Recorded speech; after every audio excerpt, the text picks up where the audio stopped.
All right, guys, welcome back to the stream. Welcome if you are new here. Thank you so much for joining me today on this Sunday. I hope everybody is doing well.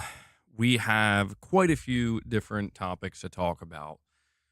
We're talking games. We're talking games that I'm excited for. We're going over some details of these games that I'm excited for. We're talking games going to other platforms potentially. We're talking exclusivity, PlayStation exclusivity, Xbox exclusivity. Is exclusivity even real anymore? Was it ever real in the first place? We're going to talk about all these different topics today. So I'm sure it'll be a very interesting, in depth conversation as they always are. I hope everybody is, as I said, doing well. I'm feeling pretty good. I got my coffee with me. I was playing some Call of Duty earlier, still grinding on Call of Duty. I'm trying to get to the 10th prestige. That's what I'm trying to do right now, currently in Call of Duty. Um, I did get all of the trophies. No platinum. No platinum trophy, unfortunately, which is very annoying. But I did get all the trophies in Black Ops 6. I did just get the platinum for Until Dawn. And now I'm basically trying to grind to the 10th prestige. Um, so that's what I've been doing. I did also purchase Lego Horizon Adventures because Amazon actually notified me. They notified me that it's the lowest price it's been in 30 days, which tells me that Sony is in desperate need of more sales for this game. Doesn't seem like it's doing as well as they expected. Certainly not on PC as we saw, but it seems like it's struggling on PS5 as well. But it was only $40. And so I figured, you know what? Mrs. MBG mentioned that she would be interested in playing this game co-op. So I'm like, you know what? I'll pull the trigger. I'll go for it. I heard the reason why I bought it now too is because I heard it's a short game. I heard Horizon Lego Adventures is a pretty short game, and I'm like, you know, I could kind of go for a short game right now as I'm kind of still grinding Black Ops 6 out. The Helldivers 2 update, yeah, the Helldivers 2 update is out. I did try it for a little bit. I reinstalled Helldivers 2. I played for about 40 minutes or so, 45 minutes. I did one mission. I just wanted to kind of explore the new area, the new map, and fight some of the new enemies and the Illuminate. And I like what they're doing. I like what they're going for here. I'll be honest, though. I think I'm pretty much done with Helldivers, at least for now. I just couldn't get back into it, at least for the time I played. Not because I didn't enjoy it, but just because, I don't know, I feel like, I think I have like 103 hours in Helldivers 2, and I'm like, you know, I got the platinum for that game. I got 103 hours in it. I think I'm level 40. I feel like I kind of got my fill, you know? I feel like I got my fill. And so right now I don't really feel the urge to continue to play it. 400 hours. That's impressive, dude. That is impressive. Are me and Mrs. MBG going to play Split Fiction? I'm not sure yet, actually. A lot of people wanted us to play It Takes Two, and I tried playing it, and I was struggling to really get into it. Maybe I just didn't give it enough of a chance. I know she wanted to really keep playing it, so maybe that's my bad there. But we'll see. We'll see when that comes out. But yeah, guys, we are going to dive into some interesting topics today. The first topic we're going to talk about has to do with Lego Horizon Adventures, rumored to be going to Xbox in the next couple of months, which is very interesting. We will talk about that. We'll talk about where it's coming from, like who the source is. We'll talk about the likelihood of it, my thoughts on it. We're going to talk about Jez Corden giving, I was going to say his opinion, but it seems like a very, very confident opinion. I mean, it's hard to say if this is like a leak or whatever, or if he's giving inside information, but he's basically saying that Xbox exclusivity is completely over. It's just done. It's not going to be a thing anymore. Or at least, as he put it, permanent Xbox exclusivity, which is interesting because we just saw The Outer Worlds 2 was announced for PS5, and the reaction that I've been seeing to that, or some people are acting like that was always going to be the case, but I was there, I believe, in 2021. I think that's when the Outer Worlds 2 was officially announced. Believe me when I tell you, nobody was talking about that game as if it was going to come to PS5. Everybody was talking about it as an Xbox exclusive. So we've gotten to a point where Xbox is just casually announcing their games for PS5. And so the timing of hearing this from Jez Corden does make sense. We will talk about that. We're going to be talking about Elden Ring Night Reign. This game looks amazing. I am very stoked for this game. And I meant to talk about it the other day, but I didn't get the chance to. So I want to talk about that. Uh, People have questions about Elden Ring Night Reign. Is it going to be a live service game? I have an answer for you. We're going to talk about that. There's some other games I want to talk about. Let's talk about Onimusha getting announced. Capcom making it clear that they're planning on kind of reviving some of their older IP. We're going to be talking about the new Turok game. I did want to go over that because I did play Turok way back in the day, and this kind of piqued my interest. And yeah, so we have quite a bit to go over the course of this stream. But before I dive into any of it, guys, do me a big favor. If you could, please hit that like button. It does help the streams more than you know, and I greatly appreciate it. A couple of ways you can help support the channel directly. I think most of you know by now, but in case you're new here, you can consider becoming a channel member, gain access to some perks. You can gift channel memberships to other community members. You can donate a super chat. If we hit 20 super chats today from the $5 tier or higher, we will feed the beast. And last but not least, you can donate directly with the link above in the chat. So these are just a couple of ways you can help support the content, the channel, and the community directly. I am only able to do this because you guys make it possible. So a big shout out and thank you, as always, to the community. So let's start with this topic regarding Lego Horizon. This is coming from Insider Gaming, and the title reads, Lego Horizon Adventures could be coming to Xbox in the coming months, it's claimed.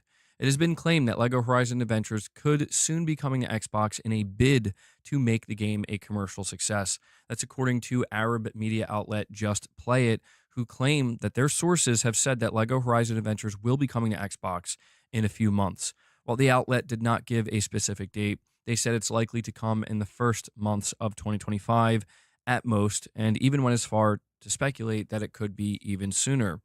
The move comes as the console exclusivity strategy between platforms has shifted in the past few years.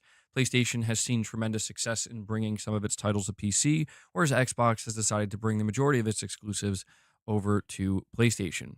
Insider Gaming has reached out to Sony and PlayStation for comments, and if we receive a comment, we will update this article. They probably will not receive a comment, unless this is completely false and Sony wants to swat it down. But again, I don't think they're going to do that. So let's discuss first off where this is coming from. It's being reported by Insider Gaming. I do trust Insider Gaming. However, Insider Gaming is sourcing an Arab media outlet called Just Play It. Now, I will let you know, I've never heard of this outlet before, so I have no idea what their credibility is. I have no idea. So take that for what you will. I would recommend taking this with a grain of salt, but let's discuss the chances of this actually happening, of this coming true. I'm going to tell you my opinion. I think this is actually highly likely. The reason why I believe this, well, it's twofold. Number one, this is a licensed Lego game. Number two, it seems like sales are really lacking. Now, I do not believe for a second that if Lego Horizon Adventures launches on Xbox, it's suddenly going to turn the sales around and make it a success. I don't believe that will happen. In fact, I think it's going to be almost inconsequential to put the game on Xbox, but I don't think it could hurt to put the game on Xbox. If you are Lego, you want this game to do well. It's your brand, and you're going to probably have a contract in place with Sony that if it doesn't go well or doesn't sell well enough, Sony very likely agreed to release it on other platforms in a bid to, as it says, make it more of a commercial success. And we have Grady opting in to become a channel member, re-upping their membership. Grady, thank you so much for that, buddy. Shout out to you, my friend. Welcome aboard. I do appreciate that support. And I think that did count towards the goal here. Yes, it did. So we are at 359 so far, which is great to see. When it comes to Lego Horizon Adventures, we have to understand a few things. Number one, Sony is the publisher. So it is branded as PlayStation Studios. Number two, it is not developed by a Sony owned studio. It is developed by, I believe, Studio Gobo in partnership with PlayStation and Guerrilla Games. Number three, Lego is not owned by Sony. Lego is a licensed product, essentially. There are licensing agreements in place here. Now, when we look at Sony's overall strategy, because let's just get down to the meat and potatoes of this conversation, when people hear about Lego Horizon Forbidden West potentially coming to Xbox, they want to know, is this a sign of things to come? Can we expect more PlayStation games if this were to happen to make their way to Xbox? I'm going to say probably not. And the reason for that is because when we look at Sony's strategy and we look at it in depth, we know that the only games that are available on Xbox right now are due to, I would say, unique circumstances that are likely outside of Sony's control. MLB The Show. MLB The Show is, again, another licensed game. It was exclusive to PlayStation for many years, but one day the MLB approached Sony and they said, listen, we want this game to be everywhere. We want it to be on every platform. We want it to be on Game Pass. And if you are not willing to do that, we will find another developer and another publisher that is willing to do that. So obviously, Sony's hands are tied at that point, and they're going to make the obvious decision, which is the smarter decision, which is, okay, we will put this sports game on every platform and every service. So that's one game that is available from PlayStation Studios that is available on Xbox. The second game that is coming up is going to be Marathon. Marathon is Bungie's next title, and from what we have gathered, it seems as though Marathon was always going to be multi-platform, and that was basically a demand, like a requirement, I should say, from Bungie, where, listen, if we are going to agree to be purchased by you and folded in to PlayStation or Sony as a subsidiary, um, we want autonomy. We want to put our games anywhere we decide. And Sony, in order to get that deal to go through, said, okay, we will let you do that. But ever since that, Bungie has pretty much fallen apart. Not entirely, but mostly. Corey, you're saying exclusivity still going strong. Otherwise, we'd get Mario PS5. Exclusivity is still very prevalent, whether anybody wants to admit that or not. At the very least, we can point to Nintendo and say that Nintendo absolutely is not putting any of their games anywhere outside of Nintendo hardware, and they're not going to change that anytime soon, possibly ever. Even on the Sony side of things, Sony still does have quite a few titles that are coming up that, while eventually I do believe they will make their way to PC, they're not going to be day one on PC. And so there will be some level of exclusivity there. And even with Xbox, the report that we're going to go over in a little bit, even though permanent Xbox exclusivity is seemingly pretty much done, I do think for certain games like Gears, right, I would expect that's going to be Xbox first at the very least. So the term exclusive or exclusivity, it's changing. I think people have their own interpretation of what it means to them at this point in time. But getting back to looking at the overview of games that are available on Xbox that are PlayStation published, there are essentially two of them, unless there's something I'm missing. If there is, please let me know. But we have MLB The Show. We're going to have Marathon. And then potentially we're going to have Lego Horizon. So when we evaluate these games, again, there is a very specific set of circumstances that seemingly have allowed these games to make their way to the Xbox platform. Now, when we look at all of Sony's other games, We could say, yeah, you know what? That is. I knew there was something I was forgetting. Death Stranding, correct. Death Stranding is also on Xbox. Again, another set of unique circumstances where apparently Kojima Productions now owns the Death Stranding IP in full, and there was clearly like a 5-year deal in place to where Kojima could not put Death Stranding on Xbox for 5 years. And as soon as that 5-year deal was up, boom, it's on Xbox. So we have 4 titles, 3 officially, 1 rumored. So what we have to do now in order, I think, to come to the most rational, logical conclusion is look at all of Sony's other games. Let's take a look at Helldivers 2. Helldivers 2 is a game that at certain points throughout the year was rumored to be making its way to Xbox. Some fans on Xbox were even hoping it would come and kind of pushing for it. Even Phil Spencer at one point was kind of pushing for it. But it hasn't happened. And as of right now, it seems like that is off the table. That is not going to happen. You could make the argument, and I think this is a fair argument, that a game like Helldivers 2 would actually probably do relatively well on the Xbox platform. I think it would sell more than 1 million copies. I think Helldivers 2 at $40 on Xbox could sell maybe 2-3 million copies. I think it could make a decent amount of money and do pretty well. But even with that in mind, Sony, as of right now, has shown zero interest in putting that game on the Xbox platform or on the Xbox console. When we look at everything else beyond Helldivers, when we look at games like The Last of Us Part 2 Remastered, Horizon Zero Dawn Remastered, upcoming games like Ghost of Yotei,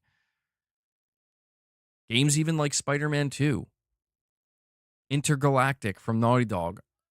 As of right now, there seems to be zero indication. Yeah, Wolverine, an even better example because that is a licensed game. There seems to be zero indication that any of these titles will be making their way to Xbox. And to be honest, I don't think anybody truly believes these games are coming to Xbox. Predator Hunting Grounds, Sony is no longer involved with that game at all. Just a heads up. Because I did see that. I think they, is it Ilphonic, I believe? I believe that's the studio. They re-released that game, and I don't think they have anything, Sony has anything to do with it anymore. I think Sony did try to make that a thing back in like 2018 or 2019, but it just came and went and nobody even noticed. But as of right now, I don't think anybody is realistically anticipating that a game like Spider-Man 2, that a game like Wolverine, that a game like Ghost of Yotei, even Death Stranding 2, knowing that Death Stranding 1 is currently available on Xbox, it still seems like there's going to be a lengthy exclusivity deal in place that will make it so that Death Stranding, for a time being, is exclusive to the PS5 console, then will make its way to PC, and then eventually will make its way to Xbox. That seems to be the trajectory in which it's going to go. It could change. Obviously, we don't know that for a fact, but that seems likely as of right now.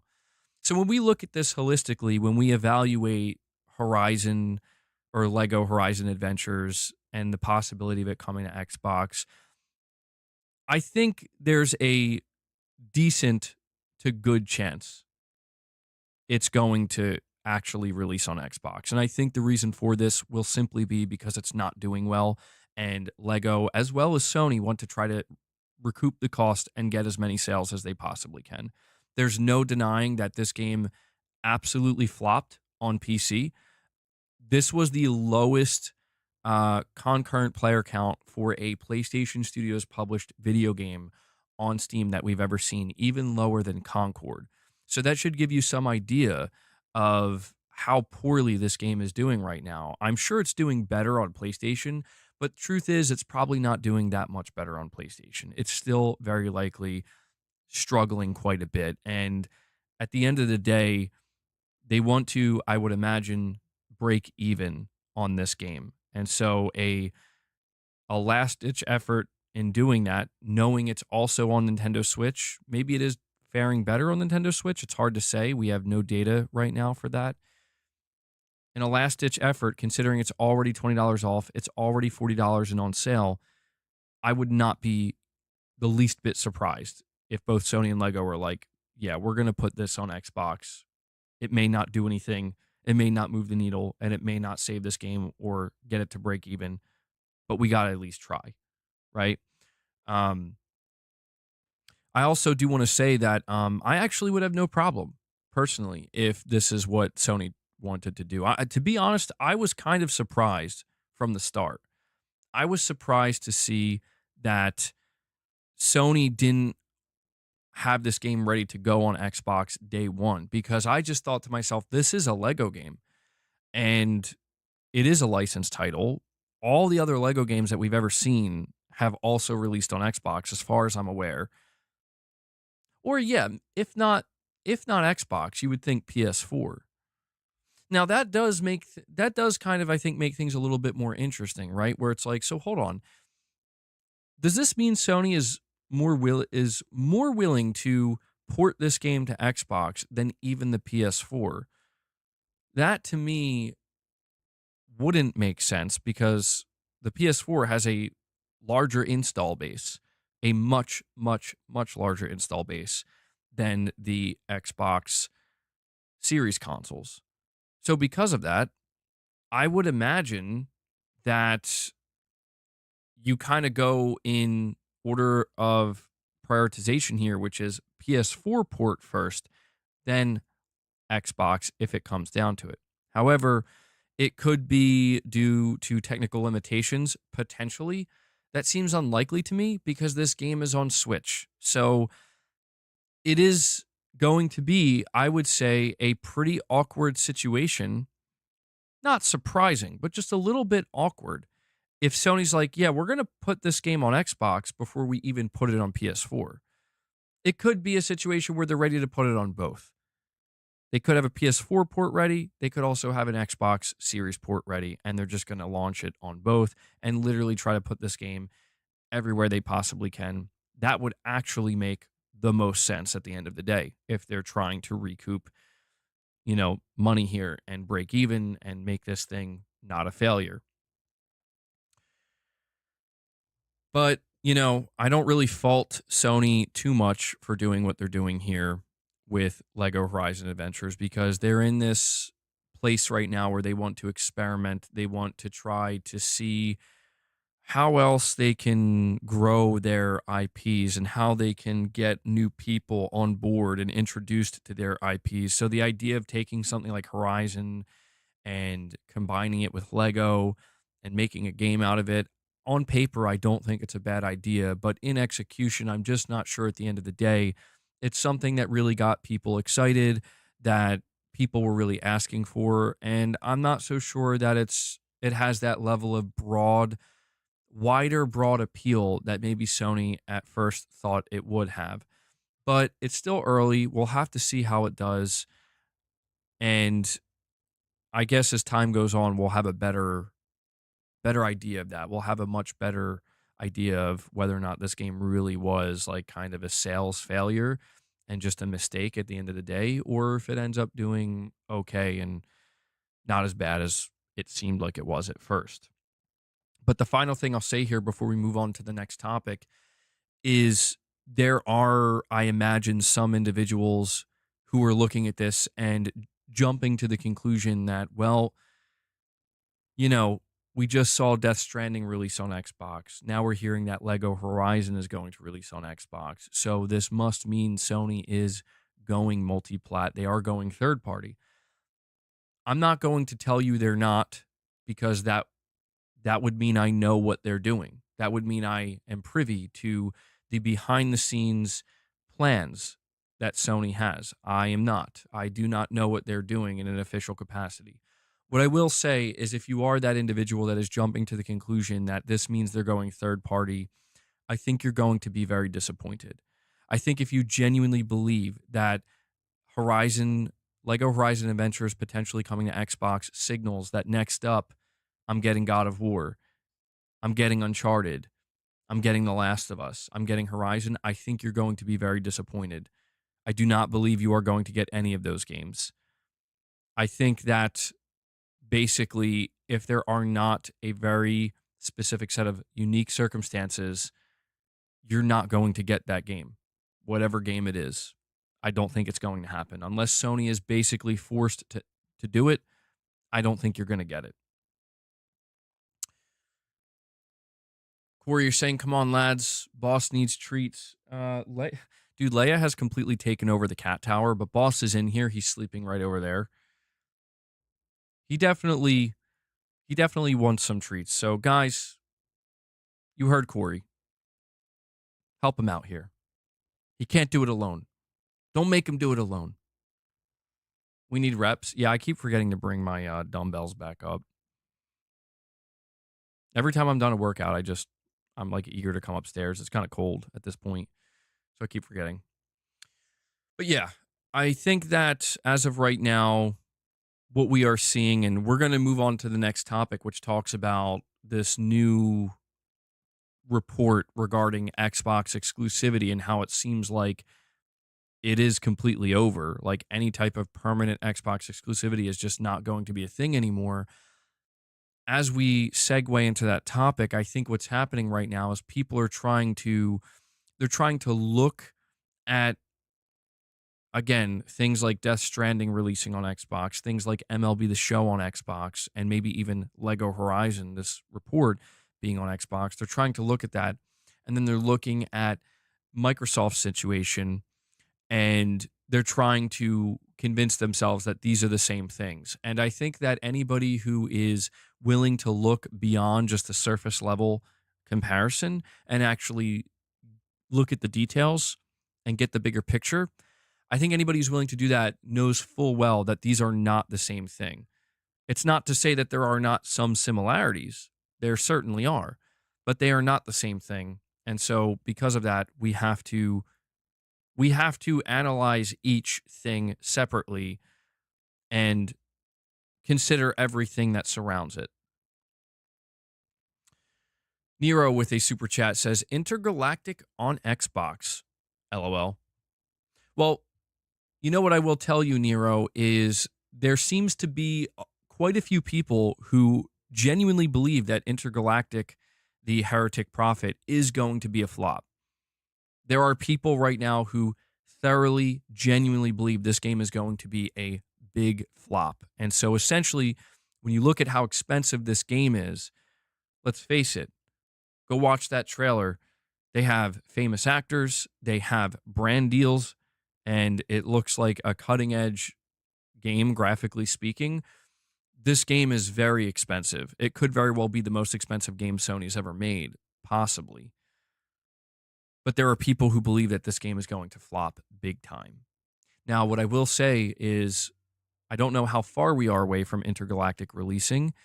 I will be very interested to see if this game gets anywhere close to flopping. Because what I will say is, Sony, I don't think, is prepared for a Naughty Dog flop. I don't think it's going to flop. I think InterGalactic is going to do just fine. I think it's going to do just fine. I don't think it's going to do as well as Uncharted or The Last of Us, but I think it'll do just fine. I don't think it's going to flop. But it's interesting to kind of think about how Sony may react if the next Naughty Dog game were to flop. I mean, what if sales were less than 3 million after like 6 months? What does Sony do?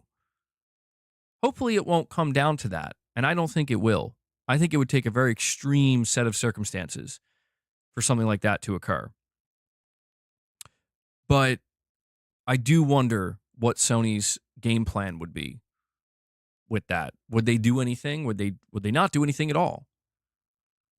But I don't think it's going to be a flop. I think InterGalactic, the Heretic Prophet, is going to likely do very well.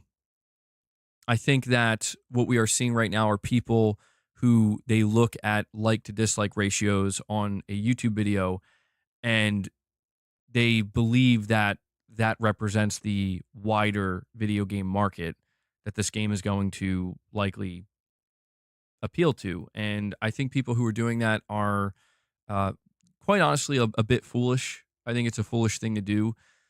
It doesn't mean it should be completely ignored. Like it definitely tells you that some people are not happy with this game and some people might not buy this game.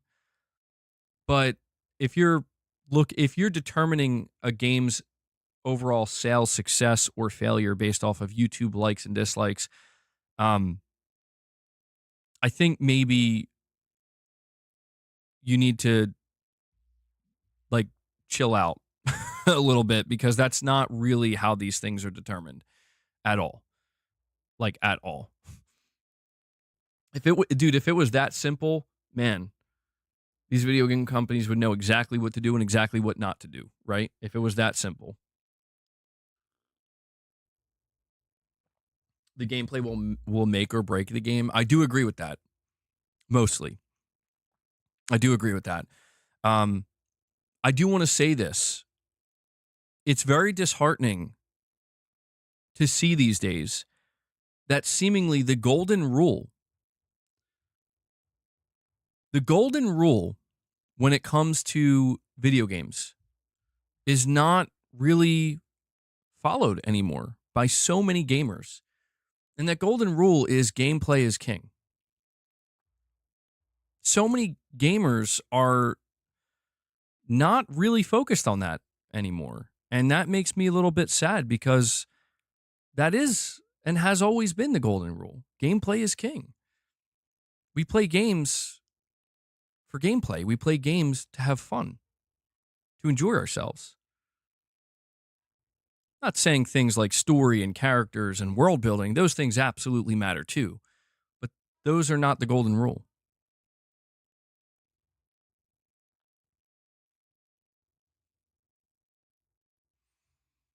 MBG, you said Intergalactic reminds you of Concord, but the more I watch the trailer, the more I disagree. Look at the end of the trailer. Looks like Malevolent Creek from Helldivers. I'm so hyped. Yeah, I do agree with that, Garrett. I will say I've watched that trailer a few times back, and I specifically replayed that end part and like kept pausing on it and looking at some of the details. And I can't wait to see more of this game because that to me is what really is like, okay, the cinematic aspect of the trailer where it's showing the ship in space definitely gave me more Guardians of the Galaxy, Concord feel, but also, as people have mentioned, Cowboy Bebop, stuff like that. And that wasn't really catching me. You know, that wasn't really grabbing me too much.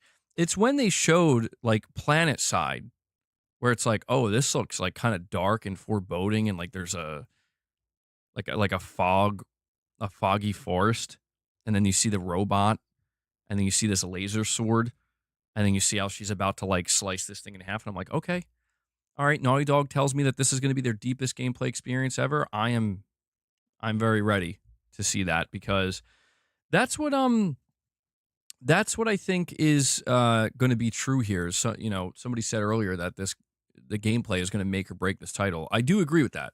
I do. I think that people right now are torn based off of the first cinematic we've seen and the direction that Naughty Dog's going in, where this is something very different from, I think, what anybody was expecting. But if they show some raw gameplay and it is truly the most in-depth gameplay experience they've ever created and they're doing things that we just were not expecting, I think that it'll win a lot of people over. At least you would hope it would, right? Because again, I don't know why other people play video games, but I play video games for gameplay and to enjoy the video games. I mean, if the story's really bad, that'll bring it down. But I've definitely played many games in my lifetime that had not great stories or characters that I didn't necessarily, you know, resonate with as deeply as I would hope. But the gameplay was really fun and enjoyable. And because of that, it ended up being an enjoyable video game experience. Okay, you're saying by definition, PlayStation and Microsoft are multiplat. The contortions. By definition, I do agree. I do agree. I think what we are trying to separate here is what people mean when they say multi-platform. Because, yes, PlayStation is multi-platform. And I do see people push against this where they're like, no, they're not. They're not multi-platform. Yes, they are. They are on multiple platforms. They have some video games that release on one platform for a limited time until it goes to another platform. So, like you're saying, by definition, the game becomes multi-platform. But obviously, when people use the term multi-platform, they're usually thinking of the competing platform, the opposite platform, or other console platforms, right? And so that's really, I think, what we're speaking to here, which is when we talk about Horizon Lego Adventures going to place going to Xbox, when we say, oh, Sony's going multi-platform, I mean, they technically already did. So I think I do have to be a little bit more specific in that, are they going to Xbox? Are they willingly going to Xbox? Are they willingly going to Xbox the same way that Xbox is willingly going to PlayStation? And that, I think, is really the crux of the conversation here. And I think the answer to that is no, they are not. Not right now, and possibly not ever, depending on how things go. But I don't believe that PlayStation has the same intent, because I think that's really what it comes down to, the intention. I think Microsoft's intent is clear, and we're going to go over that in just a minute. Microsoft's intent is we want to sell as many copies of our video games as possible, and we are willing to put them anywhere to make that happen, to facilitate that end goal. Sony does want to sell as many copies of their video games as they possibly can, but they are seemingly not willing to do it at any cost. They are not willing to put their game anywhere on any platform to make that happen. If that was true, if they did have that intention, we would see a more, I would say, aggressive approach than what we are seeing. Helldivers would be on Xbox. At the very least, Helldivers would be on Xbox. Concord would have been announced for Xbox. Neither of these games were. I think Sony does not want to. I don't think they want to empower Xbox, and I think it also comes down to a logistical side as well, where, is the juice worth the squeeze? Because I think what we're going to realize when we go over this new report regarding Xbox, what we're going to realize is that it turns out these things are not as easily achieved or done as maybe some people thought. They're not as they take more time. They take more time. They take, I would say, more preparation than people expect. And that to me is what makes this interesting, because if it is we need more time to make this happen and to get this up and running type of situation, that is very different from we are just not planning for that at all. You know what I mean? So going to the second topic here, and guys, like I said, do me a favor, hit that like button. I'd really appreciate it. Going to the second topic, we have a report coming from WCCF Tech. It says Xbox fans were certainly surprised to see from the Game Awards 2024 trailer that Obsidian's Outer Worlds 2 was confirmed to launch immediately on PC, PlayStation 5, and Xbox Series consoles. There's been a lot of conflicting talk about the multi-platform strategy, with Microsoft gaming CEO Phil Spencer stating that there are no red lines when it comes to ports to other consoles, only for President of Content and Studios Matt Booty to say a few days ago it would be evaluated on a case-by-case basis. Even Obsidian's 2025 game show that inner conflict with Avowed only currently announced for PC and Xbox Series consoles. However, Windows Central's Jez Corden confidently tweeted on X that true exclusives for Microsoft's consoles are essentially gone for good when it comes to the company's wider plans. Xbox won't have exclusives going forward. Everything is timed exclusive at most. If some games are exclusive, it's going to be incidental at best. The case-by-case argument is by and large going to be multi-platform, timed, and with maybe a few, very few, outliers. When asked about the exclusivity status of Playground's Fable, which is scheduled to launch sometime next year, He replied by saying that game was monstrously expensive. It might not be day one, but it'll come with the current plan in place, in my opinion. Uh, Jez Corden does go on to say that he doesn't believe Xbox, or Microsoft, I should say, is planning to exit the console hardware space. He believes they're going to stay there, but he does make it kind of sound like if the numbers continue to fall as rapidly as they are and there is no sign of increase whatsoever, like with the next gen launch of their, or the next generation Xbox launch, then he says all bets are off. Like anything can happen at that point. And I don't disagree with him. I think that that is very much a real possibility.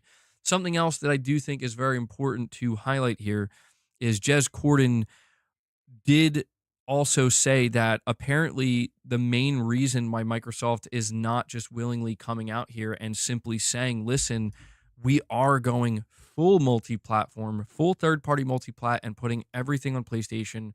The reason why they're not doing that is because they don't want to mandate it. And it seems like they don't want to mandate it because there are simply teams in place right now that are not prepared for that. Like they literally do not have the resources or the logistics currently to just flip the switch and make it happen. So what it seems like is right now they're basically, when they say case by case basis, it seems like what's happening is Microsoft is turning to each of their studios that have games coming up, and as they get closer to launch, asking, is your game ready to go on PlayStation 5? And if the answer is no, it's not, then they will say, okay, that's fine. We'll get to it later then. That seems to be exactly what's going to happen from this point going forward. And I think that makes a lot of sense because it seems like ever since late last year, something truly changed within Microsoft. It seems like Satya Nadella, the CEO, and the board of Microsoft essentially took over the Xbox division, and Phil Spencer couldn't stop that from happening due to the Activision Blizzard deal going through. And so this idea that it's like, listen, we're not really doing this for any like exclusivity. We're not doing exclusivity for any reason other than the game's just not ready. We don't have the resources right now to get it ready. Like people think about Starfield, they're like, listen, if this was true, then wouldn't Starfield be on PlayStation? Maybe. I guess it depends. Like, who's going to do that? I think people need to understand that time, resources, the teams that can spend time to port these games over and bring them over, it's something that does have to be evaluated on a case by case basis because it just might not make sense in some cases where it's like, hey Todd, do you have a team right now that can port Starfield to PS5? No, you don't. Oh, okay. Well, let us know when you do. It sounds like that's what it's coming down to. Now, what's interesting is Jez Corden, he mentioned that Fable was monstrously expensive, an extremely expensive AAA game, and that because of that, it's likely going to end up releasing on PlayStation 5. Will it be day and date? I'm assuming not, but it's interesting to me that we're at this point where it's like, yeah, you can expect it, right? And I'm happy about that. Why not? I'll play Fable. I think Fable looked good. Easy E, you're saying, MBG, what happened to the Game Awards 7-hour stream? People keep asking me about this, and I've answered it multiple times. It basically has 10 to 12, maybe even more copyrights on it. And some of these copyrights are causing it to be blocked in certain regions. And I'm going to be honest with you, I'm not going back with the 7.5-hour stream and editing all of the things out of it that need to be edited out of it to make it viewable again on YouTube. Because not only is it just going to be too much of a time sink to make that happen and not worth it, but also the fact that, a lot of different parts of that stream will just be cut out. So it'll be like a sliced and diced stream that is not going to show everything. So it's the nature of the beast sometimes. It doesn't usually go down this way. It's not that often that my streams end up actually getting blocked due to copyrights, but in this instance, it actually did. So it has happened before, but I don't know. When I go to stream these events, it's impossible for me to know how many copyrights I'm going to get and how severe they're going to be. I always know that there's going to be copyrights, but again, to what degree, I don't know.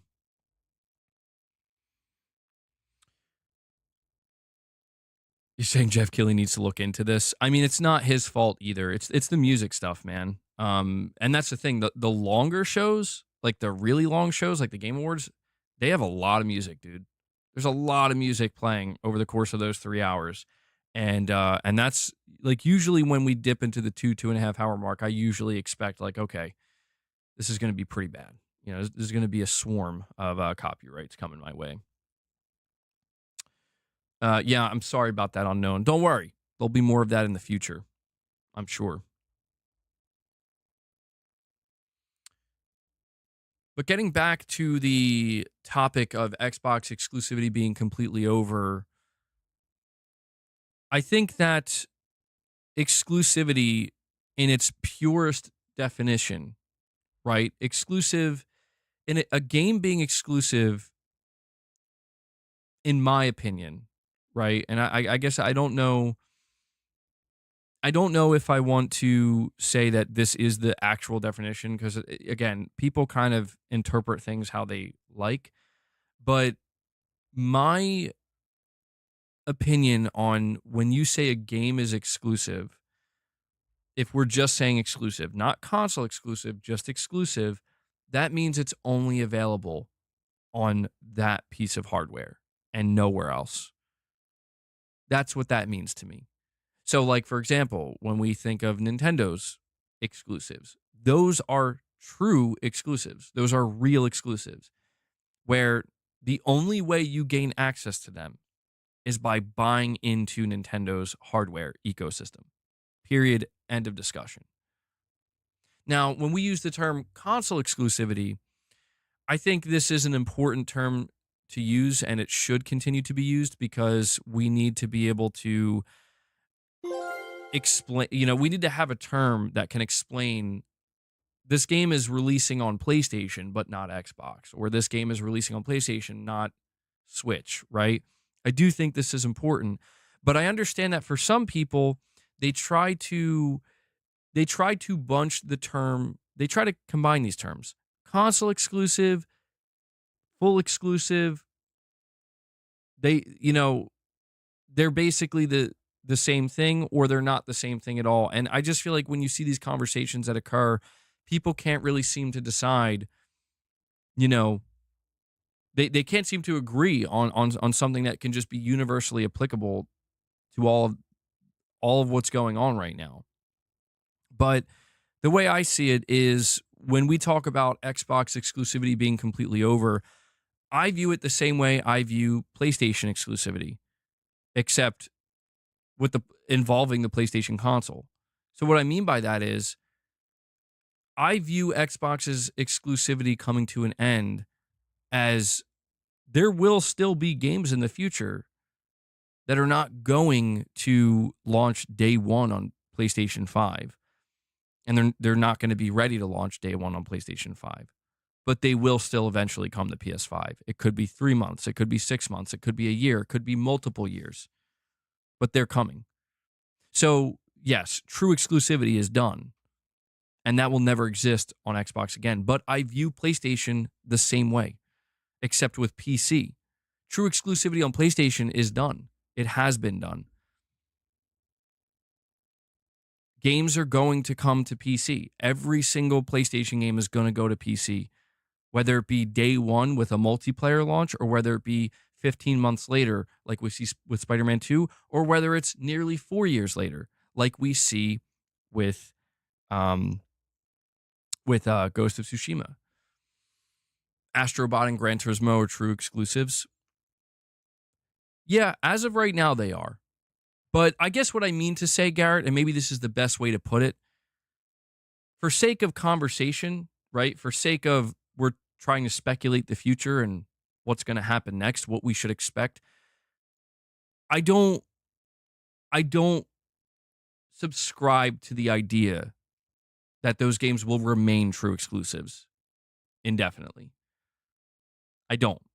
I believe Demon Souls is going to come to PC at some point. I believe Gran Turismo is going to come to PC. I think AstroBot's going to come to PC. It's worth noting that when the director at Team Asobi was asked if this game's going to come to PC, and he was asked this a couple months ago, or like 6 months ago before the game launched, he was saying, like, we'd love to hear from you. Tell us, do you want it on PC? Basically saying, like, yeah, we can bring it to PC. That was his answer. And so this is what I mean, where it's like, if people are kind of trying to hold on to something to be able to tell that, to be able to like see that, well, this is still like Bloodborne's still a true exclusive, yeah, but we've reached a point with Bloodborne where even the most diehard PlayStation fans are begging for Sony to release it, right? Including on PC. I think at this point in time, it really boils down to this.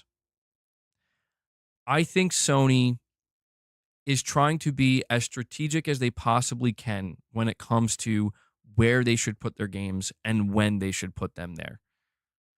I think they need to do this because they are trying to still sell a large amount of video game consoles while still trying to recoup as much money from their first party games and their partner games as possible.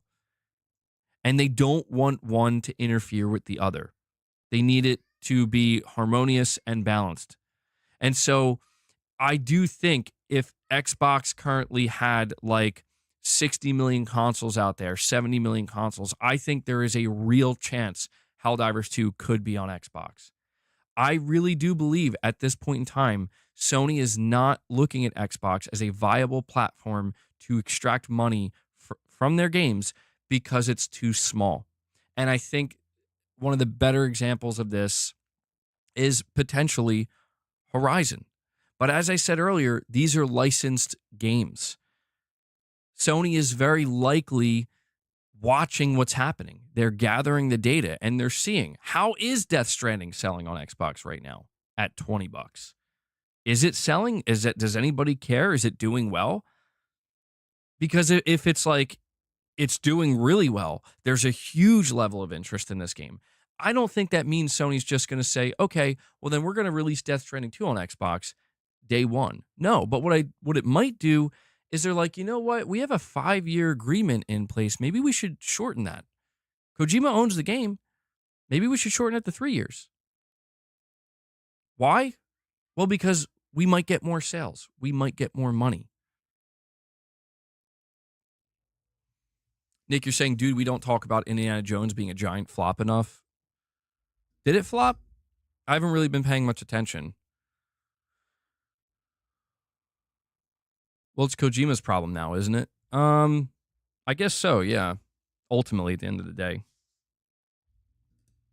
But this conversation about exclusivity, I think people are still trying to weaponize games. And I've reached a point where I'm not interested in doing that anymore. I'm not. I don't care to weaponize games because I've just kind of realized that, you know, the idea of these games being free, you know, the whole fear hinged upon one thing. And that is, well, if exclusivity ends up fading away and becoming non-existent, then we're going to see the removal of competition, the deterioration of competition. But that is already happening. And the reason why this is happening is because the industry as a whole is going through a lot of turmoil and also making some major shifts, regardless of how many games are exclusive or how many are not. Both Sony and Microsoft woke up to the realization that, I think we hit the ceiling. I think we hit the ceiling when it comes to the whole, you know, walled off garden, closed ecosystem console, approach. And it's reached a point where they, based off of them being, you know, publicly traded companies and having a lot of shareholder pressure, they now realize, like, look, man, we got to start going to different places, to different markets to try to appeal to a broader, wider audience. And what people, I think, need to realize, whether, I'm not trying to be the person that's like, let me tell you something now. Let me tell you something that's going to happen in 5 years. Let me tell you, you just have to accept it now. I'm not trying to come off that way, because it doesn't matter if it's 3 years away, if it's 5 years away. I just think what people need to realize when they're having these conversations, when they're looking into this, when they're having the conversations about games going where, and publishers and platform holders making decisions on, we're gonna withhold this, we're gonna time it, or we're just gonna put it day one. At the end of the day, it's all leading to the same place. It's all leading to the same place. And that place is not the full slate of PlayStation games is going to Xbox. Because the reality is Xbox may cease to exist in the next 5 to 8 years as a console. That's just the reality currently.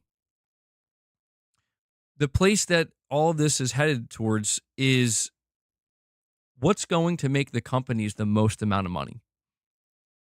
If you can keep that in mind when having these conversations, and you can keep that at the forefront, then I think you'll never stray too far away from the truth of, like, what's actually going on here. And I think that a lot of people, they do stray too far away from that when they have these conversations, because they want to believe that things are going to just be a certain way for their own sake, because they think it's the better way, they think it's the best way, and that's fine. I get it. But when you look at things from a wider perspective, you look at it holistically, it's, in my opinion, very obvious that these companies are going to do everything they can to maximize sales potential, to maximize IP growth. Because here's the raw truth that a lot of people who talk about console gaming don't want to acknowledge, or don't acknowledge enough, myself included. IP is the be all end all. IP is the end game. IP ownership is the end game. Yes, storefronts matter. Yes, platforms matter. Yes, subscription services matter. Yes, timed exclusivity matters. All these things matter, and they all play their role. But when we talk about what is the be all end all, what is the end game, that is IP ownership. Because when it comes down to it, right? If you are Sony or you are Microsoft, and you have to try to map out what's the next 30 years going to look like, even the next 20 years, you have to think about long-term, not only survival, but how do we thrive? How do we predict what's going to happen so we can be best prepared for it, so we can thrive, right? So we can grow. The one thing that you can always bank on, guaranteed, is, well, we will need strong IP. We don't know what's going to happen in the console space. We don't know what's going to happen with subscriptions. We don't know what's going to happen with exclusivity, with deals. We don't know what's going to happen with platforms or storefronts. We don't know. We're going to try to, do what we can. But if at the end of the day it goes in a direction that we weren't prepared for, or we didn't foresee, we need to make sure that we have the one thing that's going to save us, and that is strong IP. Without that, we are at a great risk, and we maybe have nothing at the end of the day when we talk about the next 10, 15, 20 years. And that's why I think it's important when we talk about the idea of PlayStation putting their games on PC, PlayStation, trying to get more people interested in their IP. When we talk about Xbox putting their games on PlayStation, right? When we talk about Lego Horizon going to Switch, we need to understand that it's all in the name of strengthening the IP. There's a reason why Naughty Dog recently, literally just a couple days ago, when they revealed InterGalactic, the Heretic Prophet, I don't know if you guys caught this. I don't know if you caught this, but they're already calling it a franchise. I think that's a bit overly ambitious. I think you're assuming a bit too much there, but they are already calling it a franchise. So they're so confident in this that they're already planning game number 2, game number 3. Not the most shocking thing. I mean, that's kind of how Naughty Dog has always operated, so I'm not saying it's shocking. But it just goes to show, like, new IP, strong IP, franchise it. Something else is Neil Druckmann revealed that Naughty Dog restructured the studio almost completely after The Last of Us Part 2. And you know why they did that? Because they said they want to become, quote, an IP powerhouse. We're seeing it in front of us. We are seeing what is Sony's true priority. It's the same as Microsoft's. It's the same as Nintendo's. Putting exclusivity aside, putting hardware aside, putting all of that aside, what is the most important thing? IP and IP strength. It's also the reason for Concord.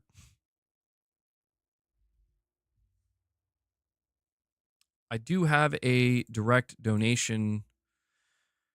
RichRod says, Druckmann, you POS, you are about to be on KGP level.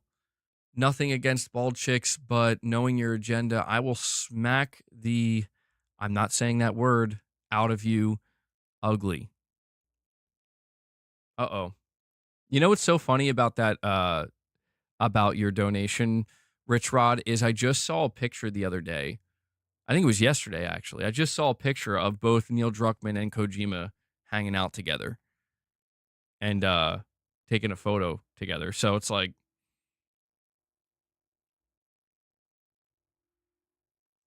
RichRod's very unhappy. RichRod, are you ever happy, man? They scanned Kojima. Kojima's going to be in the game? All right, well, that makes it an insta buy. Kojima's in the game? Sign me up.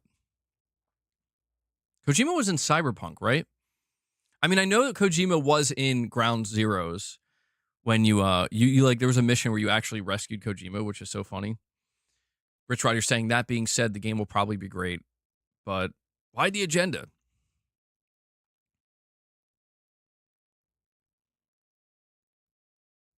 Well, now I have to buy the deluxe edition. You know, it'd be so funny if they put Kojima in the box art somewhere. You want to sell more copies? You could do that. Just I'm throwing it out there. Just throwing it out there. Naughty Dog, you don't have to take my advice, but easy way to just sell a few million more copies. Thank you, Gaming Survivor. Which cat is that? That's Leia. This is her new bed. She's knocked out. Boss used to sleep up here, but now Leia has taken over. Okay, you're saying, I've been saying this to you for a while, MBG. In the coming paradigm shift to AI game development, IP ownership is paramount, which is why Microsoft spent $80 billion to swallow up the biggest gaming IPs.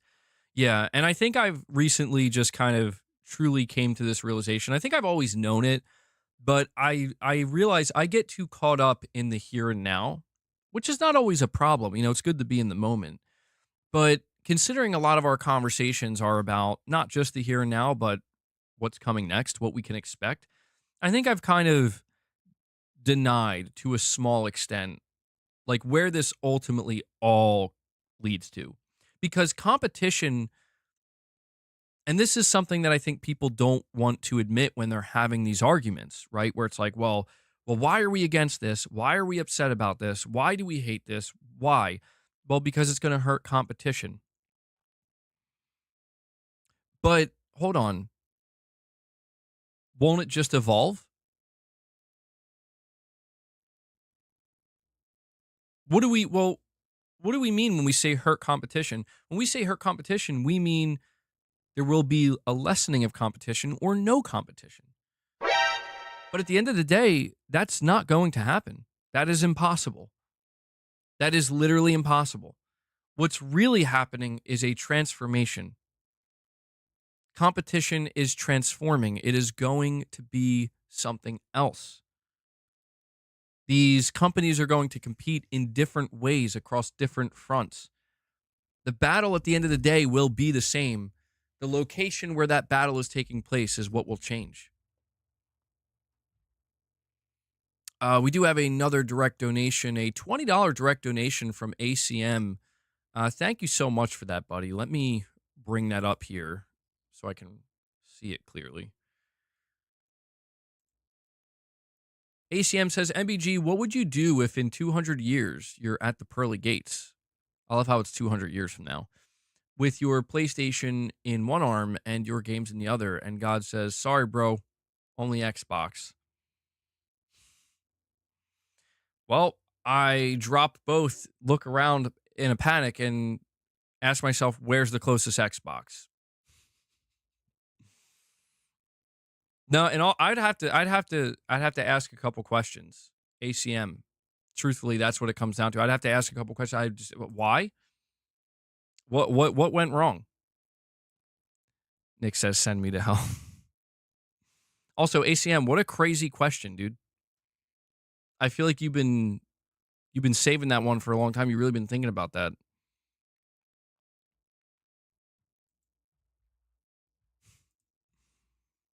Did you just?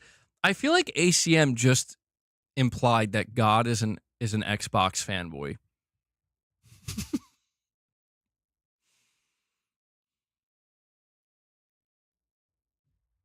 I would turn and I would ask, then why'd you let the Xbox One go down the way it did, bro? Hmm? Hmm? How could you do them like that? Free will, man. Free will. I don't make the rules, but you do. Oh, you're right, I do. That is one of my rules. To spite you. Man. All right, we have a thank you for that, ACM. I very much appreciate the direct donation. We also have Say What Again Muda. He says, I'm actually happy about Naughty Dog's new game. I'm burnt from The Last of Us personally, so I'm excited to see where this game goes. I'm excited for it too. The more I kind of sat on it and thought about it, I'm like, you know what's kind of nonsensical? And I realize this about myself. I think what's kind of nonsensical is for me to basically talk about how I want new IP, I want different types of games from Sony. And, it's not to say that I wouldn't like more Last of Us in some way, shape, or form, because I like that world and I like the gameplay. I would. But just this idea that I've been requesting new games and new IP from Sony for the longest time from some of their bigger studios, and we finally get a look at that. And I'm not saying that it's like I'm jumping for joy, like this is going to be my favorite game ever. I'm not feeling that way. I definitely want to see more and need to see more. But I just realized that, you know what? I just have to ask myself, like, if I end up buying this game, why would I end up buying it? And I realized, dude, listen, why do you buy any video game? You buy a video game because you like the gameplay you're seeing and you think it looks fun to play. You think it looks like a good game experience, a good gameplay experience. And in the case of some games like The Last of Us and God of War, I know the story is going to be hugely integral to the overall experience, and that enhances it. That enhances it, brings up the experience. So in this particular instance, I am way more interested on the gameplay side of things than the story, because it's not that the story seems like it's going to be bad. It actually, I was looking at the trailer again, and some of the crew that are going to be featured in this game, I'm actually like interested in knowing, like, okay, like who are these characters? The main protagonist may not necessarily interest me the most, but it's clearly going to be an ensemble cast here. I'm interested in learning more about these other characters. But yeah, I've reached this point where I have allowed myself to be wrapped up in things that are not relevant to me or my life. Seriously? Like I say that earnestly. Like I have allowed myself to get so wrapped up in what are people saying? What are people thinking? How does everybody else feel? To where I realized I've gotten too far away from why I'm here in the first place. I am here to play good fucking video games that are fun, that leave me feeling like I enjoyed that. And you know what? Not every game's going to be, I enjoyed every aspect of that. Not every game's going to be, that's a fucking masterpiece. Not every game's going to be a 10 out of 10. There are going to be games I play that do not have that, and that's okay. There are even going to be games that I play that I'm like, I actually really didn't like it. I thought it was bad and unenjoyable, and maybe I even regret playing it, but at least I gave it a shot. At least I tried it, right? This is the nature of being a gamer, man. This is the nature of being here for video games and not anything else. Everybody talks about how this side has an agenda, that side has an agenda, and the agendas are everywhere. And I think not enough people are becoming self aware and asking themselves, well, what's your agenda?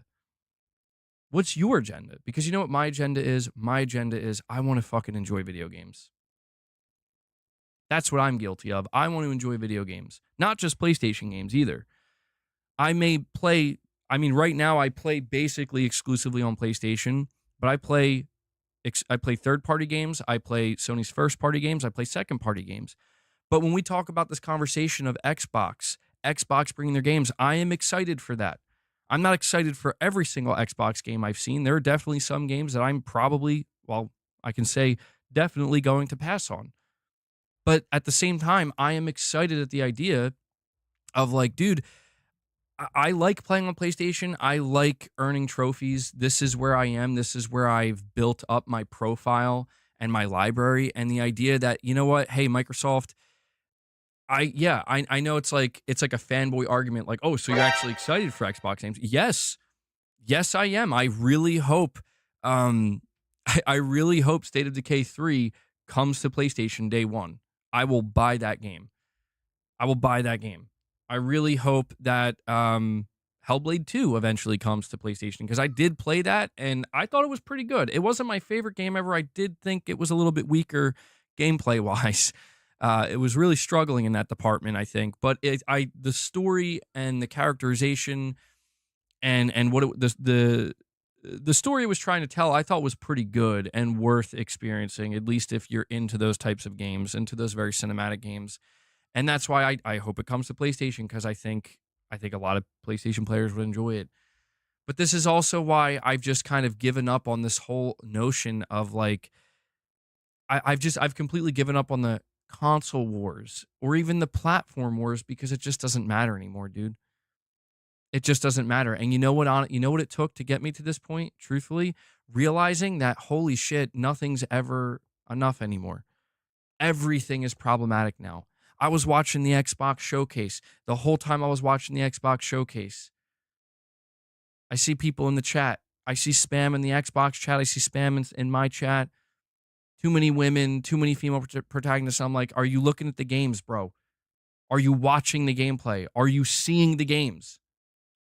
What about, does this look fucking fun?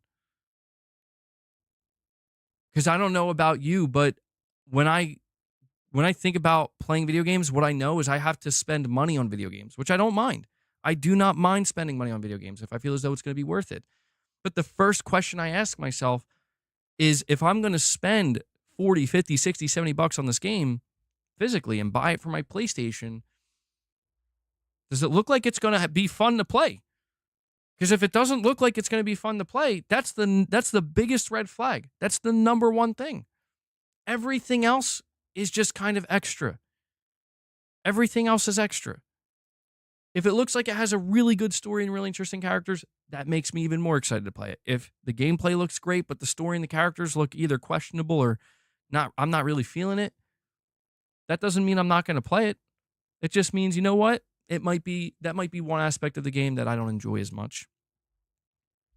And it took seeing this, just kind of coming to the realization that nobody's ever happy anymore to play video games. And it's making me unhappy to play video games. And I basically got roped up in it and caught up in it and tangled up in it. I got caught in that web. And I've just made the conscientious decision that I'm not doing that anymore, because if I had known like 6 or 7 years ago when I created this YouTube channel that this is what the conversations would devolve into, and this is what so many gamers would be focused on, I would have never made a YouTube channel in the first place. I would have never decided, you know what, I want to talk about this, because I would have thought, no, I don't want to talk about that. I want to talk about games. I want to talk about games, and I want to talk about, not, I don't want to say like ignore the bad, because there's definitely some bad stuff. There's some stuff we got to be critical about, but already put so much time and energy into all that I've realized, like, dude, shit's gonna be the way it's gonna be. I need to focus on me. I need to focus on what's gonna make you happy, MBG. What do you want to play? What do you want to play? And that's what I'm focused on now. And that's why once we're done talking about this Xbox exclusivity report, I'm going to talk about games, because there are games that I was like looking over again, some of the games that were revealed at the Game Awards, and the stuff that's gotten me the most excited. And I didn't like quite realize it until kind of being off stream and taking my time to kind of soak it in a little bit, that, man, some of these games I'm actually pretty stoked for, dude. Honestly, some of these games I'm pretty stoked for. Nero with the super chat saying Slow Claps new rematch game looks fun. Reminds me of FIFA Street. Dude, I will admit that is one game that I am not excited for. Not that it looks bad. It looks gameplay wise like it's going to be really solid. And anybody who's into soccer/football is going to enjoy it. Boss is trying to decide. Look at Boss, dude. Do you see this? Do you see his paw? He's trying to wake Leia up, dude. He's like, please get off the cat tower. I want to go up here and sleep. And Leia's just totally knocked out. Leia. Leia's getting old, dude. She's getting so old. Are you old and tired? Boss is asking if you can move now, so he can sleep up there now. He's asking if it's his turn. She's not moving. I'm sorry, boss. Listen, she's the elder here. Leia's the elder. I gotta respect that. You know, I don't want to like kick her out if she's comfortable there. Let her sleep. Poor boss. But Nero, just to get back to your super chat, yeah, I don't think the game looks bad. It does look like a well-made game, but I have to say, I was really hoping for Sifu 2, or like another like hand-to-hand combat game, and I can also honestly say I would have never predicted in a million years that their next game would be a soccer game. So I did see people expressing a lot of excitement for it, so it seems like it'll do well. I just do hope that when they're done with the soccer game, they go back to making something that's more hand-to-hand combat based, because, man, it was so, like, dude, Sifu was so good. So good. Like, I was thinking about going back and playing Sifu again. What an incredible game. Okay, you're saying what you're describing is why I switched to PC. Yeah, it can be a lot, dude. And that's the thing. Like, people like to play on PC because it is the most versatile. You know, it does offer the most amount of options, and there's no denying that. And that's why I'm so sick and tired of just seeing people fighting constantly, where it's like, oh my God, PC's better or PlayStation's better or whatever's better. It's like, no, dude, none of these things are better. It's down to the individual. What do you like best?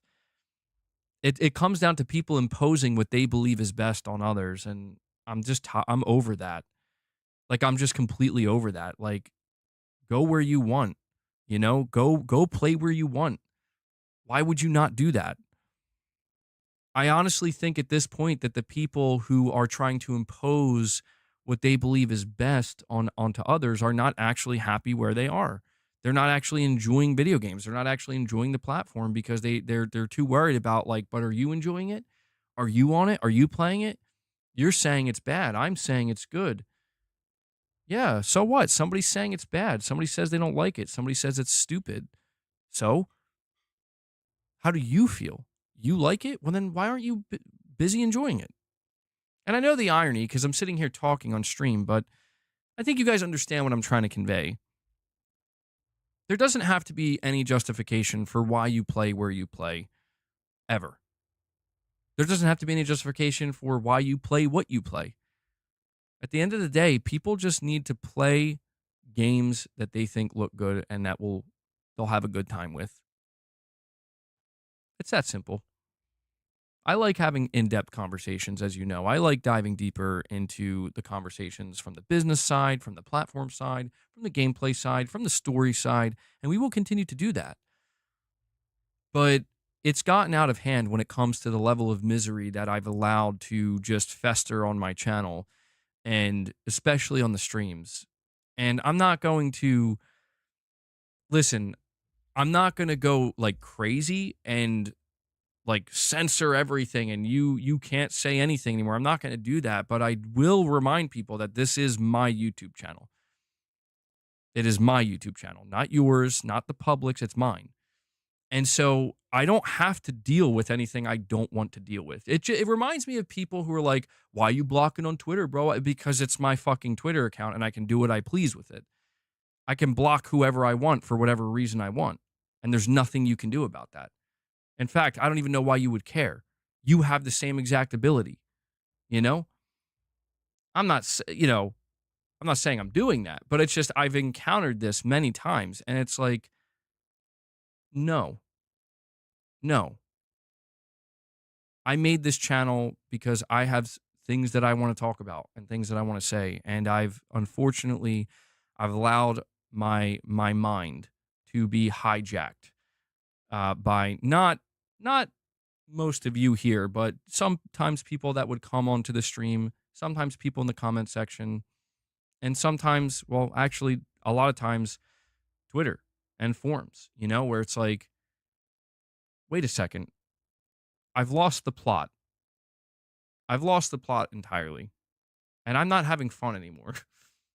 I'm not enjoying this at all anymore. I'm not getting anything out of this except misery. So what am I doing here again? Exactly, Capono. Exactly.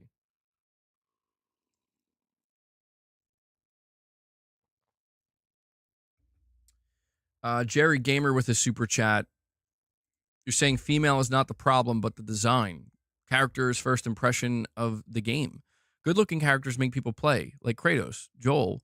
Now, from Naughty Dog's new game, I can only see Concord character vibes. I mean, I think there is a certain level of truth to what you're saying, Jerry Gamer. It is true that first impressions are very important. And all right, I'll read that in a second, RichRod. First impressions are very important, and there's absolutely no denying that when video game developers who are working on AAA games for years of their life, a lot of thought goes into character design. How is the character going to look? What should they look like? And unfortunately, with InterGalactic, a big focal point has been the way this character looks. And this is where, again, when I just kind of drown out all the noise and I just think purely, I'm just in my own head thinking my own thoughts. Truthfully, I ask myself, if this gameplay is going to be awesome and the best gameplay that Naughty Dog ever designed, and the entire gameplay experience throughout this, I would assume 20 to 30 hour single player game is going to be awesome, should I let the way this character looks stop me from enjoying that? Yes or no? And when I ask myself that question earnestly, that's like my favorite word anymore, earnestly. My answer is a laughable hell no. Hell no, I'm not going to let that stop me from enjoying a game if it's going to be fucking awesome to play. Absolutely not. Now, does that mean I can't have my own opinion on how I think the character looks? No, of course I can. But this is where people are not separating these things anymore, and I refuse to entertain any conversations within my life from anybody who fails to separate these things. I'm not doing it anymore.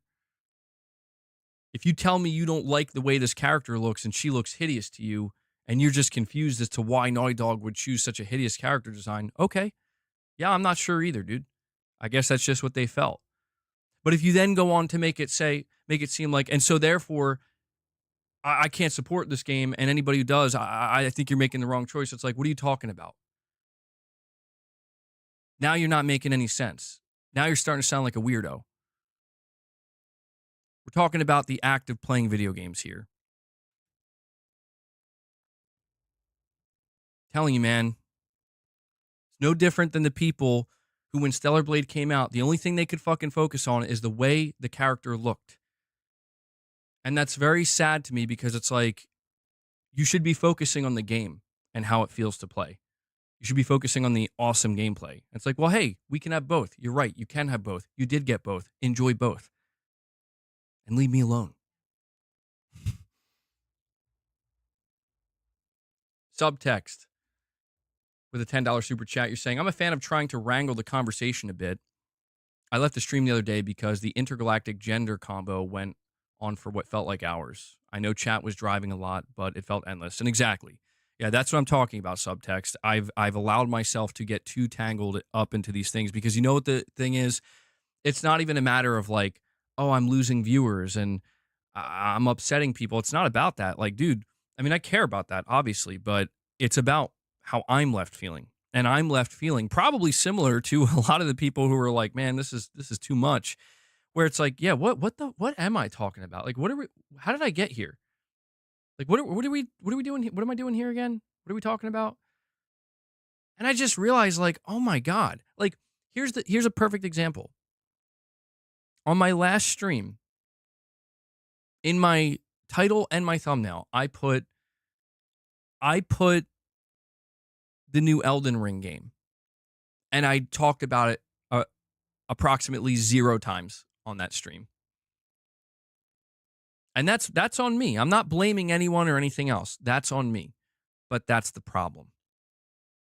And I was upset because I realized after that Jesus, I was excited to talk about that game and I didn't even talk about it. Because I got too wrapped up in pointless, meaningless, uninteresting, and they're pointless to me. They're meaningless to me and they're uninteresting to me. But yet I allowed myself to get wrapped up in it. And that's what's going to change. That is what has already changed.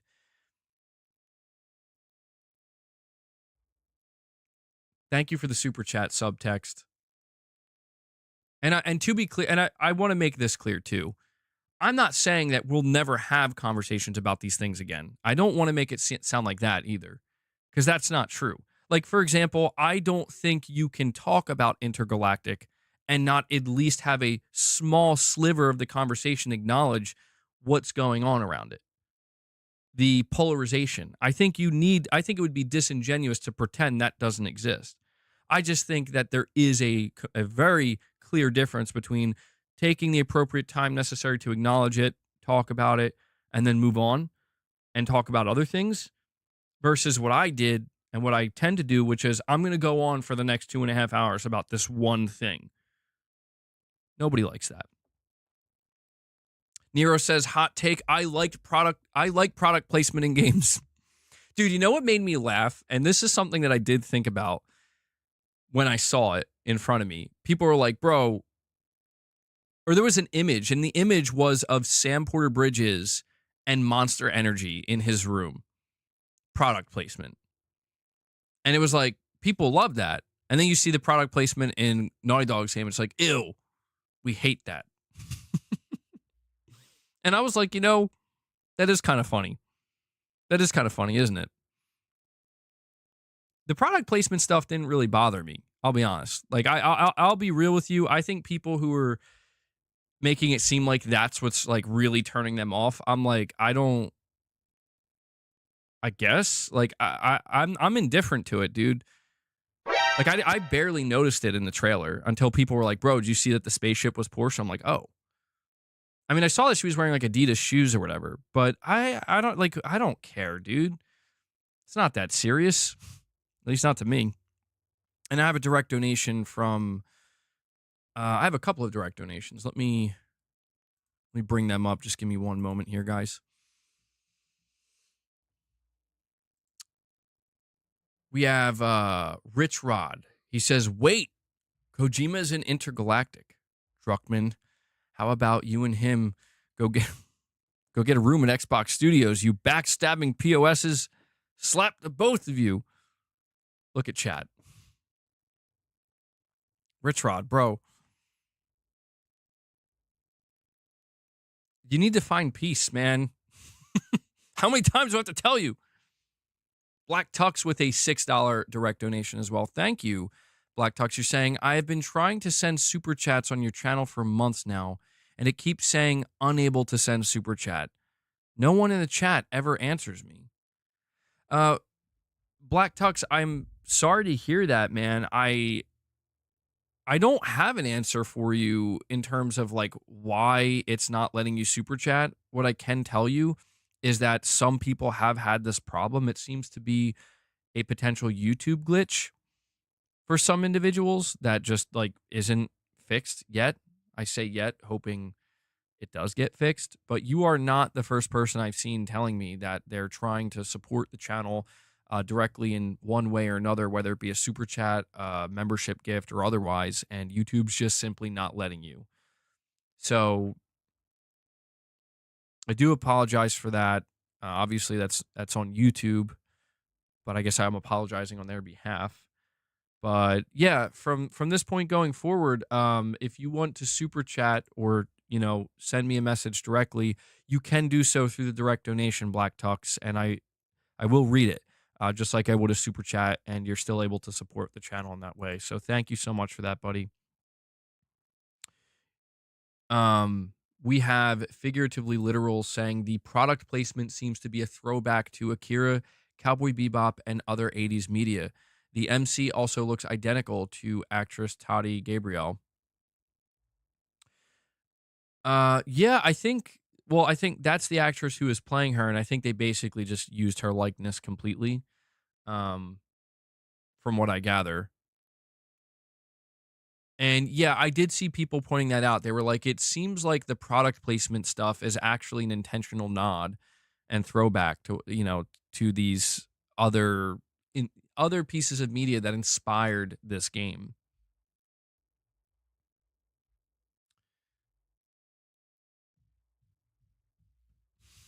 I hear you, RichRod. I hear you.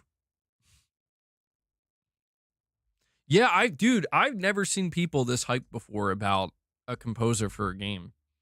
I know Trent Reznor. I don't believe I'm familiar with Atticus Ross. I don't know who that is. I know who Trent Reznor is. It's 9 Inch Nails, But something I think a lot of people don't know about Intergalactic the Heretic Prophet is it's based in the 80s. It's like an alternate universe where it's 1986, but the only real difference is major advances in space travel. I'm pretty sure that they said the year was 1986, which is interesting. That's very fascinating to me. And there's one other thing. I'm not gonna talk much longer about Intergalactic just because we've been talking about it a lot, and we will certainly talk about it more. Um. Oh, you're saying Atticus and Trent are in 9 Inch Nails. The rest of the band rotates in now. Oh, I didn't know. Okay, I didn't know that. Yeah, I'm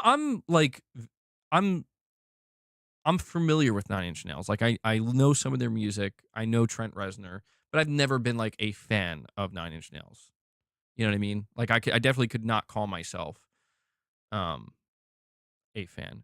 Planet Schlorping, you're saying it's set 900 years after space travel was advanced by 1986. Oh, okay. All right. Interesting. It's a really interesting way they're going about it here when it comes to the damn Michael. Yep. the 80s. There was one other thing I did want to mention though before we move on and talk about some other games. One of the things that Neil Druckmann revealed about the story of this game that actually has me very intrigued. I'm actually very, very intrigued, and I'm curious to see how Naughty Dog handles this. Is he was saying that one of the main plot points, and he did say it's ambitious, is basically it's going to they're gonna there's gonna be a commentary on religion and basically saying like what happens when you put your faith in certain institutions. Now that's obviously a slippery slope, and can go one of two ways. But my hope is that they handle it well, and if they do handle it well, it could make for a very thought-provoking story, or it could have something potentially very interesting to say about religion. And but again, it depends on how it's handled. So that from like a plot point, because we don't know that much about the plot, but that is one thing they did reveal. And I'm like, okay, this could be interesting. This could be interesting. Subtext with a super chat says it's also rooting in 80s culture. Adidas streetwear broke out in the 80s. Porsche was the aspirational car. It's not like Porsche is targeting gamers. Yeah, that would be kind of weird product placement, wouldn't it? We're hoping these gamers end up buying a Porsche. Yeah, I mean it's interesting the way that they're marrying these things together. It's not the first time it's been done, certainly not. Like they're wearing their it seems to me they're wearing their inspirations on their sleeve, but I'm curious, man. There like I said, there does seem to be a certain amount um of animosity already towards this game. And I've already been met with people, unfortunately, that genuinely believe this game is going to fail and be a flop. And I will say, man, like I just think that it's a little bit sad to see that. I do, because it's just like it's just like, listen, man, I know The Last of Us Part 2 burned out some people, maybe even a lot of people. I know that. And I understand that there are people who just don't really like Neil Druckmann. I understand that too. But I just think it's a little bit sad to see people just so quick to, you know what, this studio is trash and has never been good. Or if they were good, that's just so far in the past now. This doesn't matter. They're a shell of their former selves. And I'm like, we didn't see anything, dude. Like we saw one cinematic trailer. We don't know anything about this game other than the cinematic trailer and a basic plot. And that to me is what's kind of sad to see and disappointing, because it's like, why are we doing that? Why are we doing that? Like why are we taking something that could end up actually being good, actually being a fun, really enjoyable video game, and just saying, I'm going to place this in the trash now. Yeah, I'm going to do it. Why? I don't understand that. It's the same thing I saw with Ghost of Yotei, where it's like, well, in the trash. I've seen it with Wolverine. We haven't even seen Wolverine. We haven't even seen Wolverine yet. And I saw people are I'm putting Wolverine in the trash. And you know what? Okay, see you guys. You then you go do you. I'm going to do me, you do you. You guys are literally discarding games before we even get to see them in action. You must be a real fun person to be around, you know? That's the stuff that I don't understand, man. Why are you ranting? I don't know why I'm ranting. I probably because I got a lot of caffeine. I notice when I have a bigger cup of coffee while I'm streaming, I tend to rant more. I apologize. Well, I don't know. Some people like the rants. I'm not trying to rant too much. Meanwhile, all these games will sell over 10 million copies. I mean, they could. No, I can't chug it. I can't chug it. I ended up being like a, you know.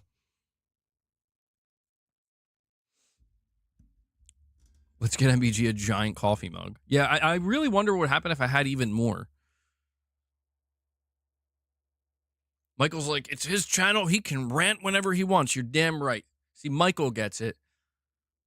Michael gets it. I don't want it to turn into a rant session, though. It's not necessary. It's not. I'll be honest with you. I feel kind of bad. I feel sorry for people who have that outlook when it comes to video games. I feel sorry for people who have the outlook of like, I'm not even going to give it a chance. I'm not saying that first impressions aren't important. And I think it's totally fine if after first impression, you're like, I don't think it looks very good. But there is a difference between that and just basically, you know what I'm talking about. Like, this shouldn't even exist. I wasn't even like, dude, listen, even with something like Concord, I think people forget, like, I played the beta. Like, even for as, like, I don't know about this, man. I don't know that this is it. Like, I have a really bad feeling about this game. And I'm pretty sure this ain't it. Like, I'm pretty sure this ain't it. I'm pretty sure this is not going to feel very good to play. I was pretty sure of these things, but I still gave it a chance. I still played the beta.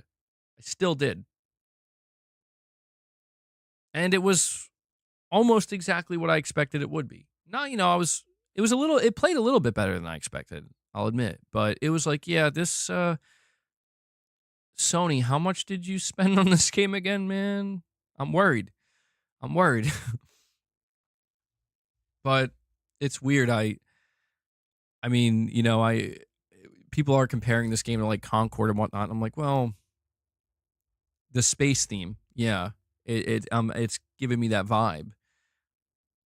But then people are like, so it's Concord too. It's like, are you an idiot? Honestly, like, do you know what Concord was? Because I can tell you if you don't know. Because the fact that you're even saying that tells me you don't know what it is. Concord is a 5v5 hero shooter, a multiplayer live service game with a couple of vignettes for the characters. This new game, InterGalactic, is a single-player narrative, cinematic, action adventure game. So, not really sure like where this whole but it's Concord 2 thing is coming from. It does have some, and I said, there is clearly a level, like there are certain things in this game that do feel reminiscent of the Concord aesthetic. But people act like here's the irony of that. People act like the Concord aesthetic is the first time we've ever seen that aesthetic, which would actually make it original. But it's not. It's far from the first time we've seen that aesthetic. And actually, people were complaining that it didn't look very original. And I've seen some people saying that about InterGalactic, and I think that's a fair potential criticism. You know? Nothing wrong with that. All right, I'm sorry. I am getting ranty. You can tell the caffeine is hitting. Subtext, you're saying, figuratively literal. You're saying religion seems to be big as well with It's a Sin playing and the title referencing religion. The 1986 quote was ancient text, which is interesting.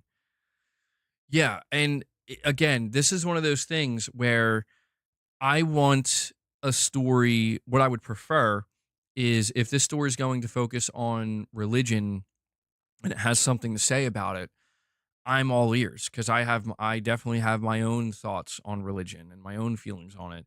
And I'm not necessarily, I'm not taking the approach of this story better tell me exactly what I want to hear and it better not tell me something that I don't want to hear. No, that's stupid. Like I don't like that idea. I want this game, if it has something to say about religion and that's like a big theme, I want it to leave me feeling like thoughtful.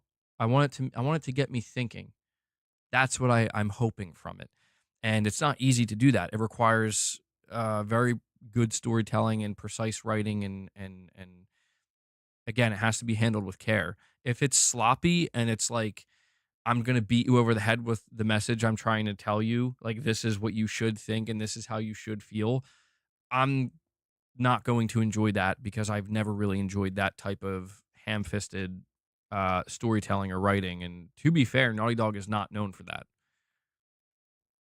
I mean, they've had a couple of moments within their games. Just they've had a few moments that are like that, but overall story, they haven't really. I would say they haven't gotten that extreme with it. The Last of Us Part Two is probably the closest they got. So I'm rooting for it. I'm rooting for a good story, something that is thought provoking. If Naughty Dog can get back to that, if they can produce a thought provoking story, I'll be happy with it. It doesn't have to, you know, doesn't have to be exactly what I expected. We have Octodecillionaire says, all wokeness aside, the budget for it will be nuts. Yeah, well, dude, that's the thing that really I was thinking about. I'm like, we've been talking about how some of these games that Sony's been making are so expensive, and this does look like it's going to be the most expensive game so far. I mean, what? Spider-Man 2 was like over $300 million. This looks like it could be more than $300 million. So that will be that'll be interesting to find out if we can learn how much this game cost. That'll be interesting. That'll be an interesting tidbit of knowledge to have. Um, Figuratively literal with another super chat. Thank you for that, buddy. You're saying here over 900 with over 900 employees and Neil previously stating that they have 3 games in development. Could there be another new IP in development? I mean, I wouldn't be completely surprised. I would be a little bit surprised, but I wouldn't be completely, because when you go over that interview with Neil Druckmann, basically the main takeaway points were studio restructured. They are, yeah, apparently they have like 800 or 900 developers now, supposedly. Like that's what I think was being stated. And they have 250 people working on this game. They and here's something I want to mention. I did see some people saying that they kind of wished that this game was either a new Uncharted or a new Last of Us game. The Last of Us Part 3 is in development. I think some people don't realize that, but the last thing Neil Druckmann said prior to this game reveal was that they have two, or it wasn't just Neil Druckmann, but Naughty Dog put out a statement when they canceled The Last of Us multiplayer. They have 2 single player games in development, 2 big single player games in development. This is one of them. The other is The Last of Us Part 3. Now, could there be a third game? I will say this: if there is a third game, it only very recently probably it entered the pre-production phase. Like something they're thinking about, like, okay, we're going to get InterGalactic out, then we're going to do The Last of Us Part 3, like probably towards the beginning of the PlayStation 6 generation or a year or two into that generation. And then our third game is going to be another new IP. Truthfully, I feel like since they already are calling InterGalactic a franchise, I think it's probably going to be InterGalactic the Heretic Prophet, The Last of Us Part 3, then the InterGalactic sequel. That's my guess. And then maybe after that, they could do another new IP, because I think The Last of Us Part 3 will wrap up The Last of Us. That's my assumption. I think that will put a bow on it, like officially. It better have multiplayer. Neil, it better have multiplayer. All right? You owe us that. You owe us that. We have OK saying InterGalactic will release before Wolverine. I would be very surprised by that for some reason. I don't know why, but I think you might be right, because InterGalactic, I think, has had more development time than Wolverine has. Wolverine started development in 2021. It was confirmed that InterGalactic has been in development since 2020. So it's a possibility, but for some reason, I'd still be surprised. I guess I would be surprised because Wolverine's not a new IP. Although I guess it technically would be for Insomniac. They have to make everything from the ground up. They can't really borrow that much from Spider-Man. So you could be right, okay? I'm thinking both of those games. I'm thinking InterGalactic and Wolverine are both currently targeting Wolverine. They could slip, but I think they're targeting 2026. Silent Spartan, thank you for the super chat, buddy. You're saying ultimately it's on the developers to create intrigue. They showed so little and let the visuals try to sell it instead of actually marketing it in a reasonable way. Naughty Dog created the situation. I think that's fair. I will say this, Silent Spartan. The only thing I'll add to this is I think unfortunately Naughty Dog is catching more flack than they should be, realistically speaking. And I think it's timing. I think it's the current climate right now because I have a feeling, and by the way, Silent Spartan, thank you so much for dropping 5 membership gifts for the community here, man. Shout out to you for doing that, as well as the super chat. Very much appreciated. I will add that to the counter here. That's 364. Let me just do that before I end up forgetting. And then I'll continue what I was saying.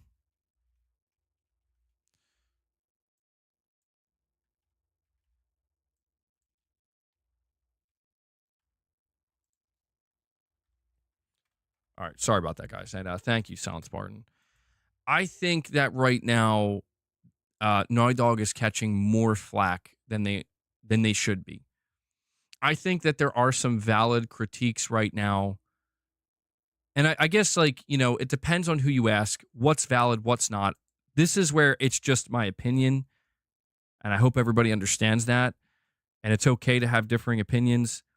But I do believe that a valid criticism in this case is it feels like they didn't really show enough. It feels like what they showed doesn't seem as original as you would have expected from a studio like Naughty Dog, right?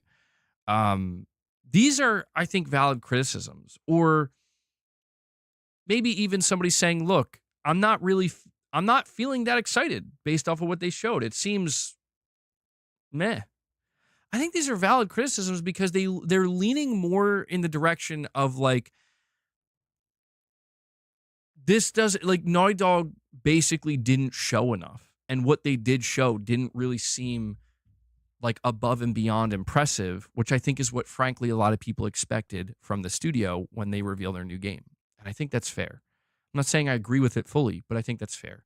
But I think where Naughty Dog's catching way more flack than they should be is from a group of people on the internet that just, it's reached a critical point, a point where it's so unbearable, where it's like literally everything that's shown now, nothing is going to be good enough. If it's not exactly what we expect it to be, we're going to wreck it. We're going to wreck it, and we're going to go ape on it. We're going to go on a crusade. And that, to me, if that shouldn't, I don't think that should be directed towards what we just saw, because that's way too extreme. People are acting so, I don't know, man, like, if not offended, just like like what we saw is literally the worst thing we've ever put out there by a video game developer. And I'm like, listen, guys, I wasn't jumping out of my seat either. I do think it's clear we need to see more, but it's like, is it really that bad? Like for real? For real? Like, it's that bad? Like, this is dumpster fire level bad? And the answer from those people is an absolutely yes. And I feel like, unfortunately, so much of that, if not the entire scope of those people and where they, where their intentions lie, I think this game is getting the full force of that. And it feels like it was targeted at Ghost of Yotei, and now we're just moving it over right to Naughty Dog's new game. And, I literally had somebody tell me yesterday, I'm not even going to mention it because it's not worth it, but I do think, Silent Spartan, that most of what you're saying here, I can agree with and is true, is that I think Naughty Dog is going to have to work a little bit harder to get people more interested in this game, because it seems like the whole, it's us, it's Naughty Dog, here's our new game. Definitely different than what you thought, right? I think that's not doing nearly as much heavy lifting as they thought it would. And so I think what's actually going to have to happen here is they're going to have to prove a little bit more to more people.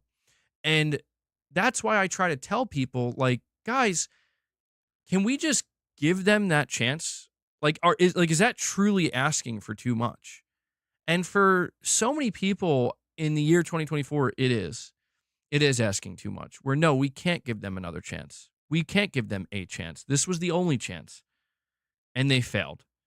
So sorry. And it's like, well, I guess that's fine, right? But it's like, I don't know, man. It reminds me a lot of, again, the Ghost of Yote reveal, where I saw people just completely convinced that, like, yeah, we're not touching this. And I'm like, bro, what do you I was so confused. I'm like, bro, this game, like, that trailer looked fucking awesome. To be fair, I think the Ghost of Yote trailer looked way better than the new Intergalactic trailer. I did like the Ghost of Yote trailer a lot more. But that's what's interesting to me here is that the level of backlash I'm seeing is it's not exactly the same, but it's almost on the same level. And I'm like, bro, I don't quite understand what's going on anymore. And I don't think I care to try to understand, because the more I try to understand, the more I start to lose my mind. Subtext, I'm going to read your super chat. Same with you, Planet Schlorpian. I'm just going to read Silent Spartans really quick since it seems to be a follow up. He says, pattern recognition is a powerful thing, and that is on the developers as well to break up patterns. The girl boss archetype is very played out. I will say, I think what could have really benefited Naughty Dog in this situation, and I think they could have predicted this when they were constructing this trailer, is I think they could have thought a little bit more about how they chose to present the main character here. Because that is the one thing I will say is, like, people are feeling nervous that, based off of what little we've seen of this character so far, that she's going to be that specific archetype, and there's not really going to be much more depth than what we're seeing right now. And if there is, Naughty Dog hasn't shown that yet. So I do think this is something Naughty Dog could have anticipated, and they could have done a better job in kind of foreseeing, like, as they're watching this trailer, like, do we want to maybe, like, add a little something more to this to show that, like, there's more to her personality than just kind of, like you're saying, this kind of hard-nosed, uh, you know, badass boss girl or girl boss type. And to be fair, like, that, I think, in and of itself, none of those things are problematic. It's only problematic if it's like that's the extent of her character, right? And I don't think anybody wants that. I mean, I don't even want that for I don't want that for any character, because that's very, like, listen, if that's where they're going with this character, then this character's not going to really resonate with me at all, because that's very shallow. And it's like, I won't necessarily hate them or have a problem with them or be like, I can't stand this character if that's as far as it goes. It's just, this is an uninteresting, shallow character, and I don't expect that from Naughty Dog, and I think that's fair for people to expect a little bit more. So I am in agreement that when we look over this trailer and we see the response to the main character, because that is one of the things that this trailer did want to establish, is who is the main character, who are you going to be playing as? Yeah, I think they would have benefited from maybe, like, let's throw a little bit more in there, because, like you're saying, pattern recognition is a powerful thing. It is something that will make people jump to conclusions if they start to recognize certain patterns, or they see things that remind them of things that came before that they didn't like. And so, again, it's all a matter of good faith versus bad faith. Do you have faith that there is more to this character? Do you have faith that, when we get the full picture, it's not going to be nearly as shallow or one note as many people are making it sound like it's going to be? And for me, um, to be honest, when it comes to the story side, when it comes to the characters, I don't know. I do think there's a really good chance that there's going to be some awesome stuff story wise in this game because there's never been a Naughty Dog game I played where there wasn't some awesome story stuff. Even in The Last of Us Part 2, a game whose story I didn't really like, there were some awesome moments. There were some like, whoa, like that's pretty cool the way they did that. Overall, didn't like the story, but there were some really cool points, right?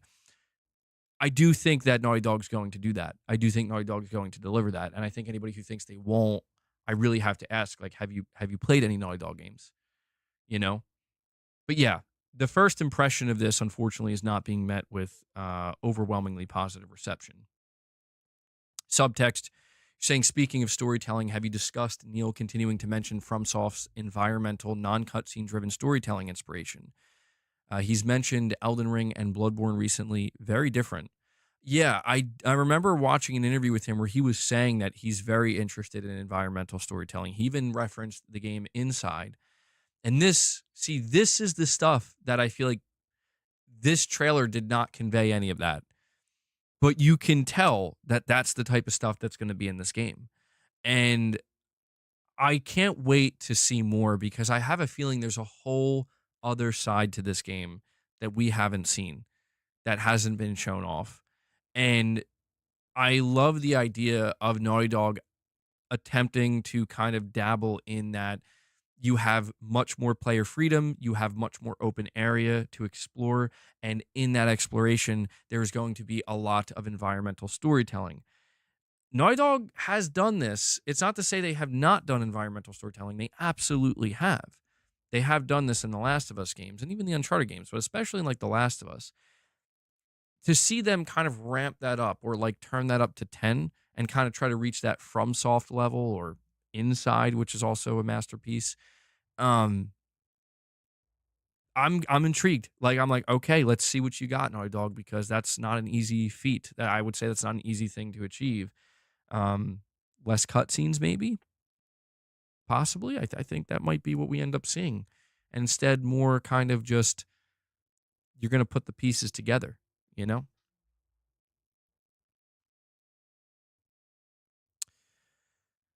We have Planet Schlorpian saying, I think when gamers are calling Siri and Witcher 4 ugly, then they're officially out of touch with reality. Yeah, I'm just ignoring that garbage completely. I'm done. Like that type of stuff, I'm checked out of completely. Like the only thing I have to say to those people are then don't fucking play the game. Shut the fuck up and don't play the game. Well, maybe that was a bit harsh. You don't have to shut up. You're allowed to say what you want. But God, it's like don't play the game. Go play something else and talk about how beautiful the character is. Please. Like I'm begging you. Go find that game with the beautiful character and please talk about that.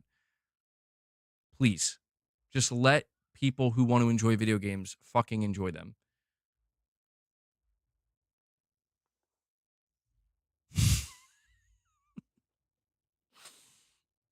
Gaming Survivor, I give them my permission. They should quote me on this. They should put it right on the cover of their game. If you don't like this game, shut the F up and don't play it. And you know, that's the thing, man. The truth is, if enough people do that, the game will fail. And I'm totally open to games failing. I don't have a horse in this race. I don't. Like, dude, if InterGalactic fails, damn, that sucks. Sorry, Naughty Dog. Sorry, Sony. You really bet on the wrong horse here. You really thought you were cooking. But the wider market said no. But we have to think about this, right? Tell them to go play Infinity Nikki. We have to think about this. Like, what would it take for this Naughty Dog game to fail? It would actually have to be a dumpster fire. I mean, every single aspect of this game would have to be weak or very weak or just mediocre at best. And that's where I'm just like, guys, I don't know that you know Naughty Dog if you think that's what's going to happen. I don't. I think people are overestimating the wider video game market. I think people believe that because when they see a certain YouTuber or a certain post on Twitter or whatever that gets enough viewership and enough traction that is against this thing, they believe in their minds, well, that means it's going to flop.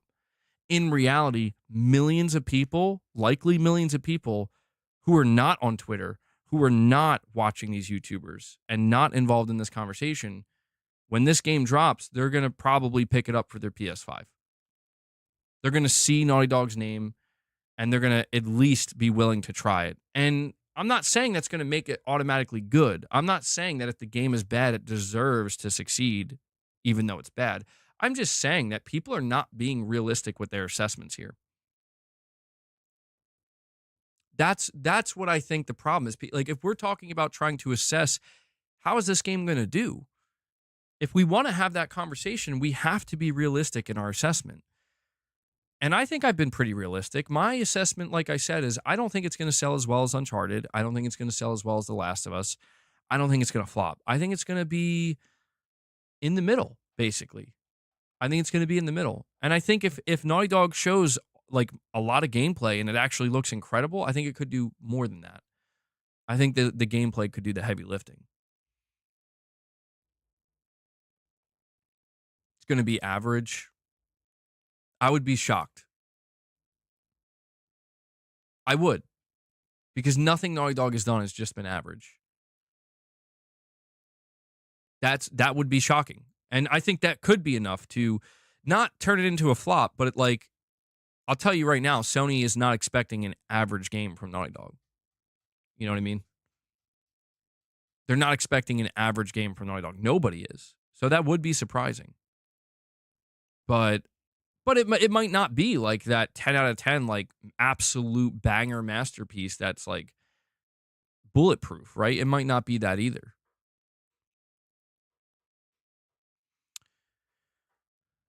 Bobby Heckelmeyer saying, did you hear Wukong developers were crying when Astro won? No, I didn't hear that. I mean, like, do you mean crying as in they were like upset that they didn't win, or crying because they were happy for Astro? Because I feel like it would be kind of like they won a big award that night.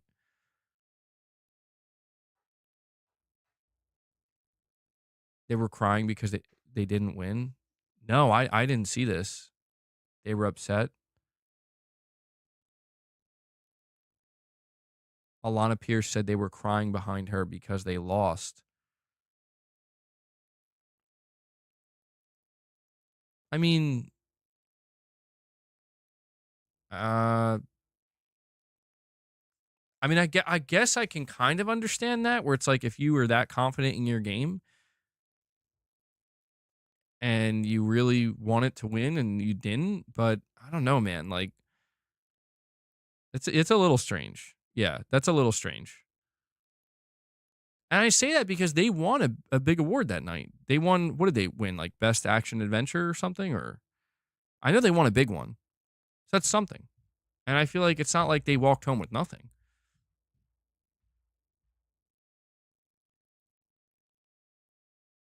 The CEO said he went to the awards for no reason. Really? Yo, why am I not hearing anything about this? I haven't seen anything about this. If this is, listen, I can't speak to it because I haven't seen it, but if what you guys are saying is true, it sounds like they're being bad sports. If it's true, I'm not saying it is, I'm saying if.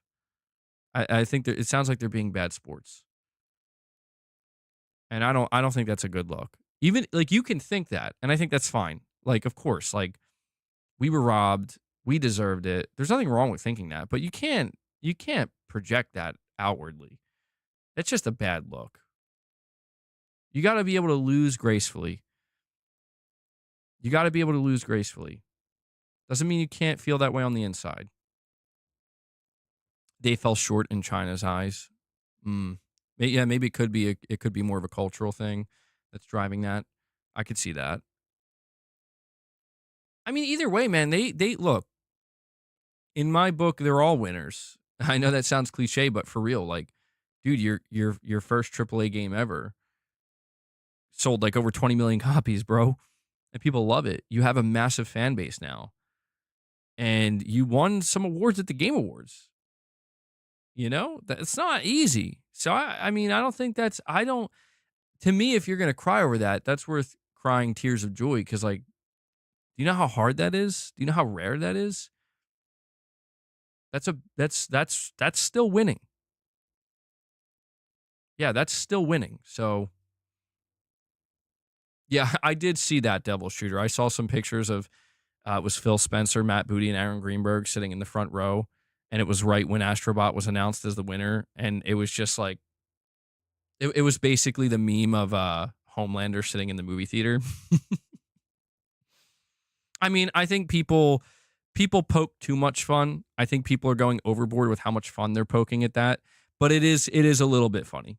It's a little bit funny when you see that, where it's like, I'm sure, I don't know, like, was Phil really upset? Probably not. Probably not. But it's just seeing the picture and just the blank expression, it's hard not to laugh a little bit, you know? The Three Stooges, rough. Um, Kaleo Pelias, I may have said your name completely wrong, and I do apologize if I did. You're saying people get too stuck on their public statements. It's okay to change your mind. I agree. I change my mind all the time.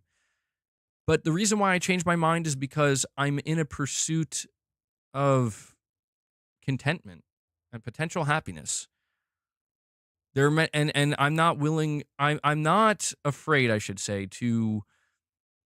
I'm not afraid to acknowledge that I'm human and that I'm not perfect, and I do make bad choices. I do make wrong decisions, and I do try to learn from them.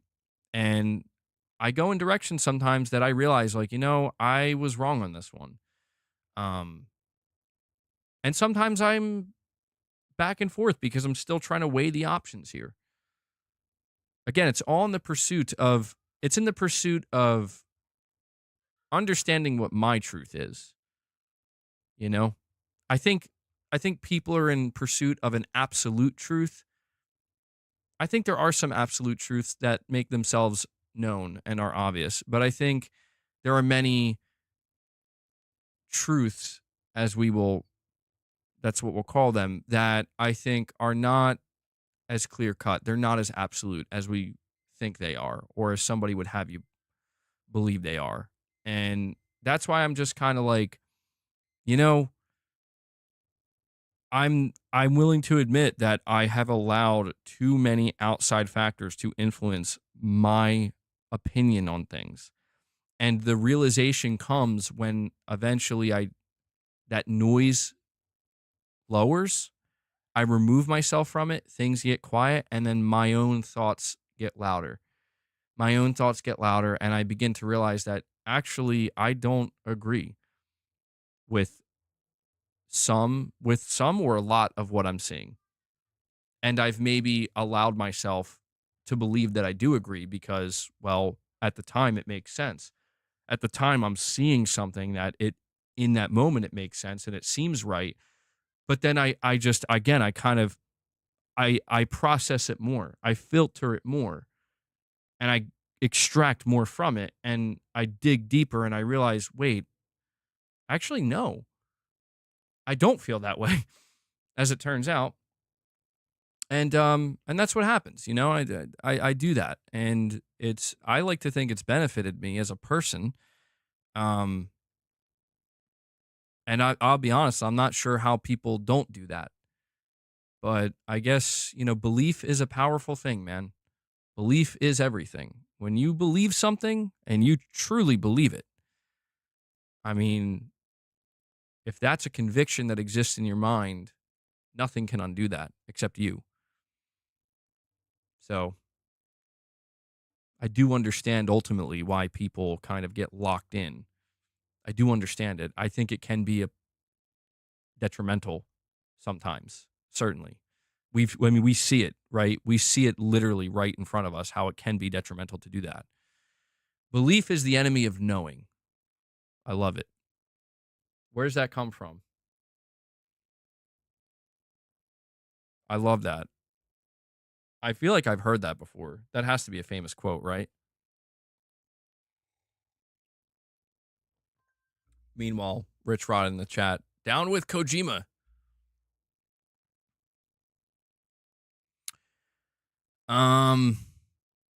YJT says, now I see why Days Gone 2 was canceled. Clear trend. See, YJT, this is where hopefully I can give you a little bit more insight into this.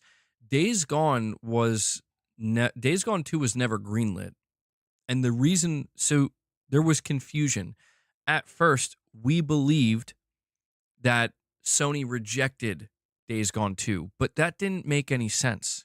Days Gone 2 sold like 8-9 million copies. It was a huge success, and it did well. Critically, it didn't do as well, but it was a success. Like, it had potential, and Sony saw that. So it didn't make any sense. Like, why would they not greenlight Days Gone 2? What we later learned is because there was basically a civil war going on inside of Sony Bend Studio. It turns out that a lot of the team at Sony Bend didn't want to make Days Gone 2, and they were having problems with the top directors and the top leadership at Sony Bend. And ultimately, it was kind of a tug of war, and it seems that the people who wanted to move on from Days Gone and do something new and do something different ended up winning out. And then the top leadership at Sony Bend ended up leaving the studio. And another reason I want to say that we cannot call it a clear trend, at least not as clear as some people want to think it is because what we know right now about Sony Bend's game is the opposite of like everything we're seeing. What we know about Sony Bend's game right now is it is a third-person military-based shooter. It is live service, but that was a choice that Sony Bend made. They wanted to make a multiplayer game. I think some people forget, and this is worth bringing up. I see, again, this is where I see the constant complaints and dooming. People forget that Days Gone was supposed to have multiplayer. It was supposed to have co-op, but due to development timeframes, they weren't able to make that happen yet. And Days Gone 2 was going to have multiplayer, and it was going to be co-op, and it could have ended up having live service elements. So when we hear that they're doing a third-person military shooter, I understand people hear live service, they cringe, but it's like, guys, Sony Bend was always planning to do something in multiplayer this entire time. Even the original devs for Days Gone that left, they said like Days Gone 2 was going to have multiplayer. I'm not saying we should assume this game is going to be great or really good. We have to see it. We don't know anything yet. But in terms of this clear trend that people believe they've identified, I don't think it's as clear as they think, at least not yet. You know, there are other factors that I think they're leaving out of the conversation. And Silent Spartan drops another membership gift for you guys. Silent Spartan, thank you so much for that, buddy. Very much appreciated. That brings us up to 365. So I'll add that to the counter. By the way, guys, we have, I think we are 3 super chats away, $5 or higher. We are 3 super chats away from, I believe, being able to feed the beast.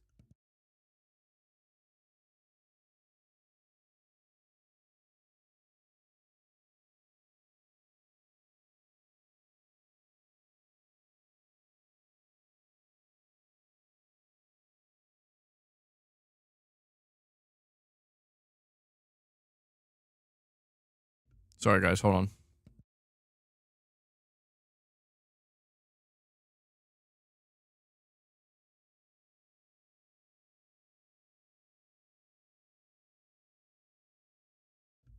on. Just bear with me. My YouTube studio seems to be glitching out. I'm trying to fix it. Sorry for the awkward silence. Okay, there we go. And I see OK dropped another membership gift as well. OK, thank you so much for that, buddy. That's another single added to the count here. So I will add that to the goal. That brings us to 366. So thank you to everybody who is contributing to the member goal as well as the super chat goal. And I see that Whiskey Gaming drops a super chat simply saying, "For boss." Thank you for that, Whiskey Gaming. He'll be very happy when we hit that goal. He's definitely looking forward to some treats. We also have Silent Poet saying, "Forspoken flopped and it had decent gameplay." Yeah, Forspoken did flop, and I think when we analyze what went wrong with Forspoken, I think Forspoken ultimately, from what I've gathered, I didn't play the game myself, but from what I can tell, it seems like from the writing side, it just didn't land. Like the characters were poorly written, or at least the main character was poorly written, and it ultimately just kind of fell flat, and people were kind of like, this is pretty cringe, like I see what you know what I mean? Like I see what you guys are trying to do here and it's just not working. Like people are saying it has like Marvel-esque writing, which not all Marvel writing is terrible, but you do kind of understand what people mean by that when they say it. And we did it. We did it. Titus Crow dropped the super chat, which I will read. Actually, I'll just read right now because it's in the name of Boss. He says, "I like your take on the whole situation, Forced Boss." Thank you, Titus. I do appreciate that, man. And Capono takes it home. He drops another $5 super chat. Not even a super chat, just a straight up $5 donation to get us over. So we will feed the beast in just a moment. I want to just make sure I catch up with all these super chats. There are a couple more I need to read. And I will set another goal. I'll give you guys an opportunity to kind of add more on here. So hold on, let me.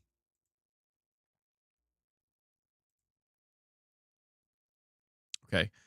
Yeah, I'll make another goal. This time it'll be for 10 more super chats. If we get another 10,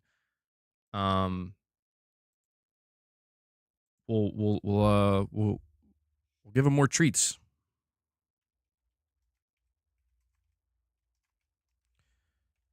So let me do that. We'll start that goal up. Let's see if Boss wakes up. He's sleeping next to me.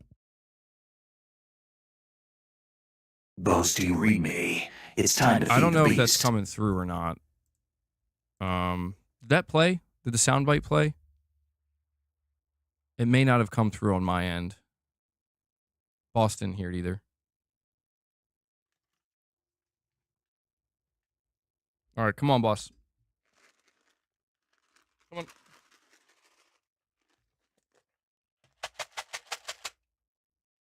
on. Looks like Luna's going to beat him to the punch.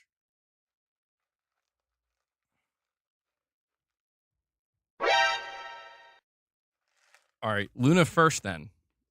And then Boss. I'm sorry, Boss. He doesn't even try anymore, dude.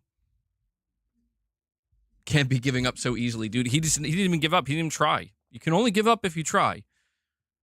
Is he feeling well? He's fine, but he's just accepted. I think Boss has submitted, dude. He's just accepted that Luna is the alpha now. I mean, look at her. She's a freaking savage. But Luna's good. I think when she's done eating the he bent the knee. When she's done eating the treats, she usually gets off to let Boss have his too. I will say this though, I gotta tell you this, because you guys don't see this. Just to make it clear, Boss eats her food in the morning. And I always kind of have to yell at him because he tries to eat all her food. And I'm like, you can't eat her food, dude. I give you your own food. You eat your food, she eats hers. So I want to make it clear that even though this is what's happening on stream, there's something else going on behind the scenes that you're not seeing. So I think they're basically even, He eats her food, she gets treats first. I need to rebuild Boss's confidence, like Rocky 3. All right. That's so funny. I'm just like imagining a buff Boss training montage. Luna's getting huge. Boss looks hefty. Yeah, he's probably overeating at this point. Silent Spartan with 2 super chats. He says, What developers fail to realize until it's too late is that while there are fringe takes about characters, it is a feeling that exists in the larger fan base, if to a lesser degree. Calling out the fringe without reflecting on the more prevalent feeling that is spawned from it is a recipe for disaster. I think that's really well put, Silent Spartan, and I do appreciate those super chats because I think what you're basically speaking to here is the reality that if you if you are not fully aware of how your story, your characters, and your product as a whole, if you are not fully aware of how it could potentially be received, how it could be perceived, the reality is the perception oftentimes is the reality. And I think that's basically, at least that's my interpretation of what you're saying. And you're saying they don't realize it until it's too late. And that is often the case where they go kind of like all in with this type of feel that they want to go for. And maybe even at the time that they choose to do it, it's like more widely accepted or it's more common. But games take so long. It's interesting because when you greenlight a game, you almost kind of have to think like not what people are going to be interested in today or next year or even 3 years. But if you're making a big AAA game, you almost have to think, what are people going to gravitate towards like potentially 5 to 7 years from now?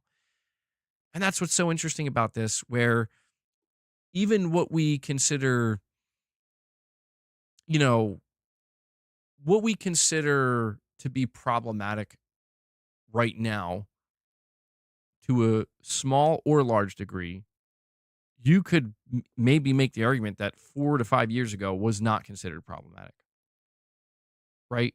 And that's where it's like it's hard to really blame all of the developers necessarily because how could you know that? Yeah, and you're saying that's why games that utilize universal themes tend to have longer legs. Exactly. Exactly. And I've always been a big advocate for that. I know that some people view that as maybe playing it safe, but I don't necessarily know that it has to be a bad thing. Like what's wrong sometimes with like look, you're making a game that's going to take 5 to 7 years to develop. There's hundreds of millions of dollars going into it. Maybe playing it safe isn't the worst idea in the world. And playing it safe doesn't mean it's going to be lesser, right? If anything, it could be better for it. Playing it safe, in my opinion, sometimes translates to exactly what we're talking about here, which is let's talk about something more universal. Let's have a more universal theme that can reach, if not everybody, anybody it does reach. It's not necessarily meant to, uh, it's not meant to convey a message directly that's going to make them go, oh, you know? Sometimes the audience just doesn't want that. Lady K, member for 24 months, says, "Are you wearing a beanie, MBG? If so, I really like it." No, it is a hat. It probably does look like a beanie from the front, but as you see when I turn my head, it is a hat.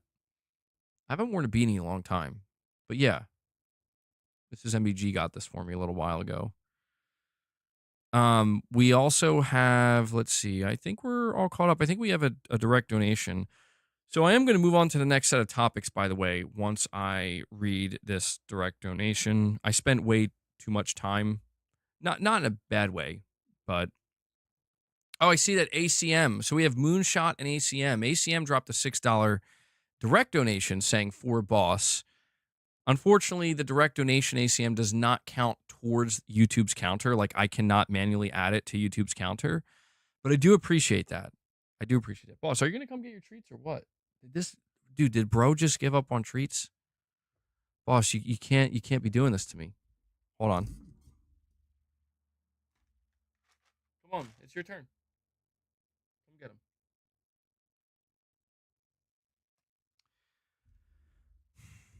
I, Gaming Survivor, I think you're right. We're gonna need a Rocky 3 training montage for this boy because he is do you want treats or not, man? Like what's going on with you? Let me go check him out. Hold on.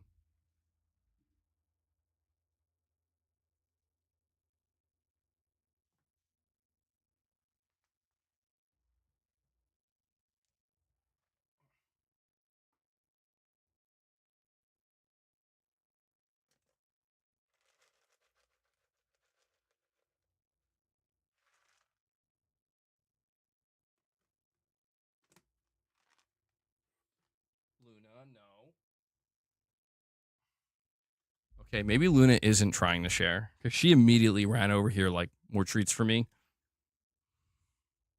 Boss has been totally. Yeah, he completely bent the knee, bro. Like, he's just gotten to a point where he's even trying. Have I tried different brands and flavors of treats? This is a different brand, and all the cats seem to like it. But maybe, yeah, I've been using like the Temptations. That's what I've been using for the longest time, and I think Boss likes those better. But we have Moonshot here. Moonshot, thank you for the direct donations, buddy. You're saying, I've been waiting years to hear about PlayStation Studios. And this year we got Team Asobi's reveal/release a Game of the Year winner. We got Sucker Punch announcing Ghost 2. We get one of the industry's top tier studios who basically never released a bad game announcing their new IP. And it's like, I'm not allowed to be excited. I'm peeling myself back from games media, journalists, and YouTubers as a whole these days. It's pretty exhausting, to be honest. Everything is controversial now. Dude, Moonshot, I could not agree more, bro. I could not agree more. And I think we can both agree to what I'm about to say, that we're not saying we can't be critical, that we can't, delve into some of the negativity or give things a deeper look. We're not saying that. But what we are saying is, I think what you said in particular, Moonshot, you're saying it's like you're not, like, we can't be excited anymore. You're absolutely right. And that's what I'm unsubscribing from. Like, metaphorically speaking. I am just done, dude. Like, I am done seeing the only online conversation I care about from this moment going forward is my conversation with that camera, with you guys who are here, with people who are either super chatting, direct donating, or people in my chat that I am able to read their, as long as it's well put, right? As long as it's not just some ridiculous nonsense being spewed. That's the only conversation I'm interested in anymore, because not every single one, but like 85% of the conversations that I'm seeing out here are brain rot. They're brain rot, and at the end of the day, it just feels like what I'm basically being told is, you are not allowed to be excited for games anymore. You're not. They're going to suck. They're going to be bad. Gaming is in the toilet. It's going down the drain, and you're letting it happen if you support this, if you're excited for this. And I'm done. Like, it's like, you know what, man? I got an idea. How about you just stop playing video games? How about that? You know what truth is? You probably already did. These people probably already did stop playing video games. This is why it's so prevalent now, because they're all busy. Dude, literally the first thing I'm going to be doing when I'm done this stream on this Sunday is playing video games. What I was doing earlier before streaming, playing video games. And I feel like so many of these people, they don't even play games. Or if they don't play games, they certainly are not really interested. Like, all right, listen, I'm not going to rant about it. I've ranted about it enough. You guys don't have to hear it again. But there's just one last thing I'll say in response to what Moonshot is saying here. We need to keep in mind that there are people now involved on YouTube, on Twitter, on Instagram, any social media site, anywhere money can be made. And I'm not saying I'm not making money doing this. I am. But anywhere money can be made, and it can seemingly be made almost everywhere now, there are going to be people who are going to try to maximize the amount of money they can make from specific groups of people. And because of this, what they're doing is mostly disingenuous. Where it's not about they're not really truly interested in even what they're saying. They don't care nearly as much as you think they do, or as much as they come off. Like I'm spamming videos about, here's the woke game of the day. And the sad reality is if they tried to put out one video, just one video talking positively about a game, I'm not saying it would flop, but it probably wouldn't do nearly as well. And they see that and they say, yeah, I'm not doing that anymore. Because they know that, man, like the money made off of people's hate and vitriol is just too great.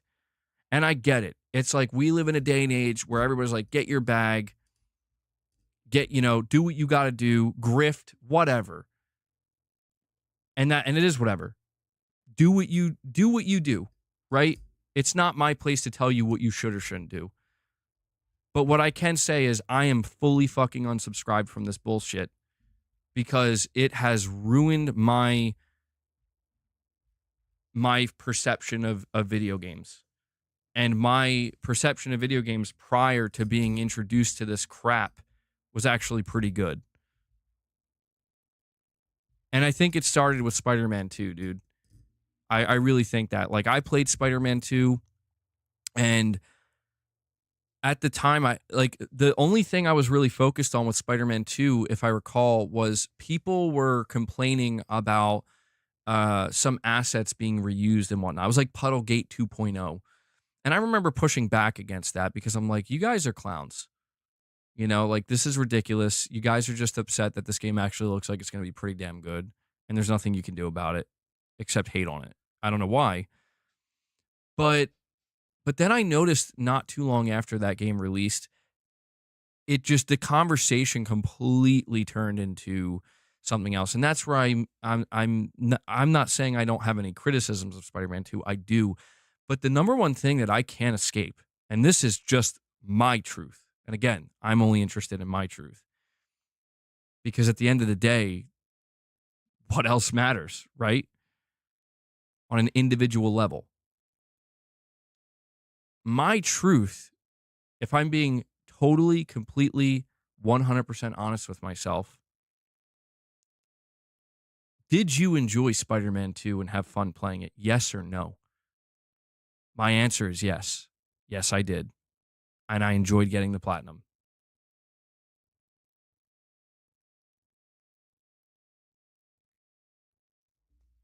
And that's why, like, when I look back on it and I'm like, I'm dissecting every aspect of this game. I'm entertaining every conversation that people are having about it, every piece of criticism.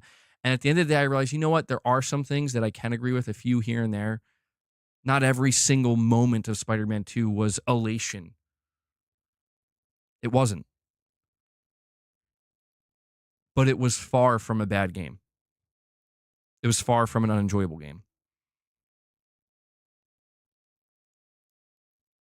And I'm done with the bullshit, man. I am. I'm done with, there's so many liars. There's so many fucking liars. It's disturbing. So many people that are like, I played Spider-Man 1 and loved it, but I fucking hated Spider-Man 2. Like, really? You hated Spider-Man 2. And you played both games. You loved Spider-Man 1 and you hated Spider-Man 2. That's funny because, most of Spider-Man 2 is almost identical to Spider-Man 1. Like, most of it is identical. But you just hated the second game, right? You can't stand it. It's garbage. First one, masterpiece. It's bullshit. It's bullshit, dude. It's like what you really mean to say. You know what the actual truth is? It's either this. You actually didn't really enjoy Spider-Man 1 nearly as much as you said you did. And in your mind, it was actually just an okay game, but for some reason you said it was the best shit since sliced bread. Or turns out Spider-Man 2 is actually pretty good overall. If you did like Spider-Man 1 as much as you say you did, then there's no way you didn't at least somewhat enjoy Spider-Man 2. That's bullshit. I say this as somebody who played The Last of Us 1 and 2. And I liked the story way more, 10 times more in the first game. Really didn't like the story in the second game. And even I can say that I enjoyed the gameplay of The Last of Us Part 2. So somebody who comes to me and says The Last of Us Part 2 is garbage, no, it's not. It's It's actually a very well-made game. There's a lot of great aspects to it. Has great gameplay. You didn't like the story? You thought the story was garbage? Yeah, I didn't like it either. Really didn't like it. But you want me to agree with you and say the entire game was garbage. Get the fuck out of here with that shit. I'm sorry. I'm ranting so much, guys. But you could I'm just fed up with it. I'm sorry. I'm fed up with it, man. And you know what? It's not just exclusive to PlayStation titles either. I'm fed up with it with the Xbox stuff too. Because you know what I'm fucking not looking forward to? I'm not looking forward to something like Fable coming out and being a fucking awesome game, or State of Decay 3 being an awesome game, and watching, a certain group of PlayStation fans basically be like, that shit is garbage, trash, get it off our platform. Meanwhile, I'm like, what are you talking about? It's actually pretty good. I'm not looking forward to that either because I'm tired. I'm done, and I'm tired with the bullshit. It's all over the place. It's everywhere. And I realize, you know what? I have been moving the goalposts. You know why I've been moving the goalposts? Because my fucking mind has been totally obliterated by one day we're mad at this, the next day we're mad at that. Oh, wait, did you see what Sony just did? Now we got to hate that. But wait, look at what Microsoft's doing. We hate that too. And it's just like, I'm done. I'm done. I'm done, man.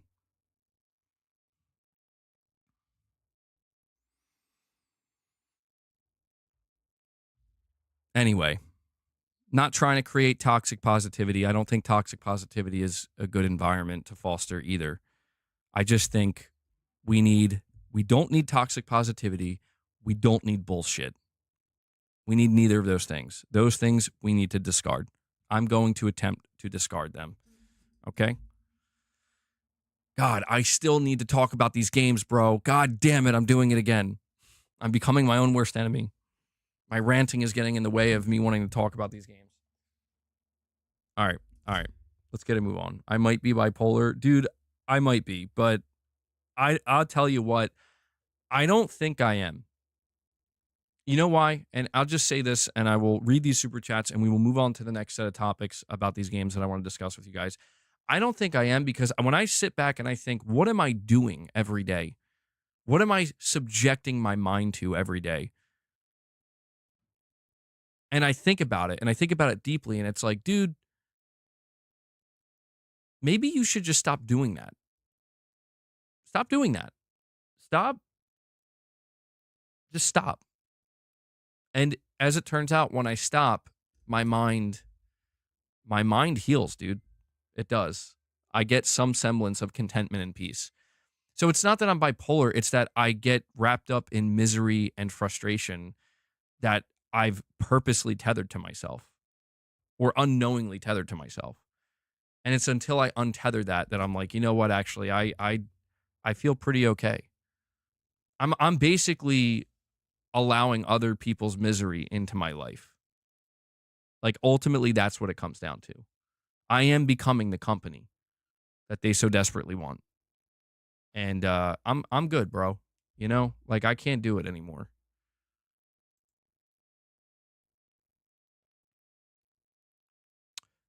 Figuratively literal, you're saying the planet at the beginning of the trailer is Semperia, and the 1986 quote is ancient Semperian text. Could Semperia be Earth after a catastrophe? Ooh, I don't know, man. I don't know. See, I like the theories. Because people, the one thing that Naughty Dog did say about this planet is that apparently nobody has returned from it. Nobody's returned from it, like 600 years or something like that. And there's clearly going to be a major revelation of, like, here's why. And it seems clear to me that it has something to do with their religion. And that to me is, from a story perspective, like, again, we don't know that much, but just based off that, I'm like, okay, that could be interesting. Like, I wonder where it's going to go. But I do need to see more. Titus, that's very true. That is very true. Yeah. My stomach is feeling a lot better. It is. But I think, I don't know, man, stress Stress is a monster. Okay, you're saying NVIDIA drivers are likely why your PC is stuttering. Okay, we already talked about this. I did. I did. Okay is like that boss that's like, did you do that thing yet, bro? That you were supposed to. It's like, yeah, I did it. I did it. No worries. I did it.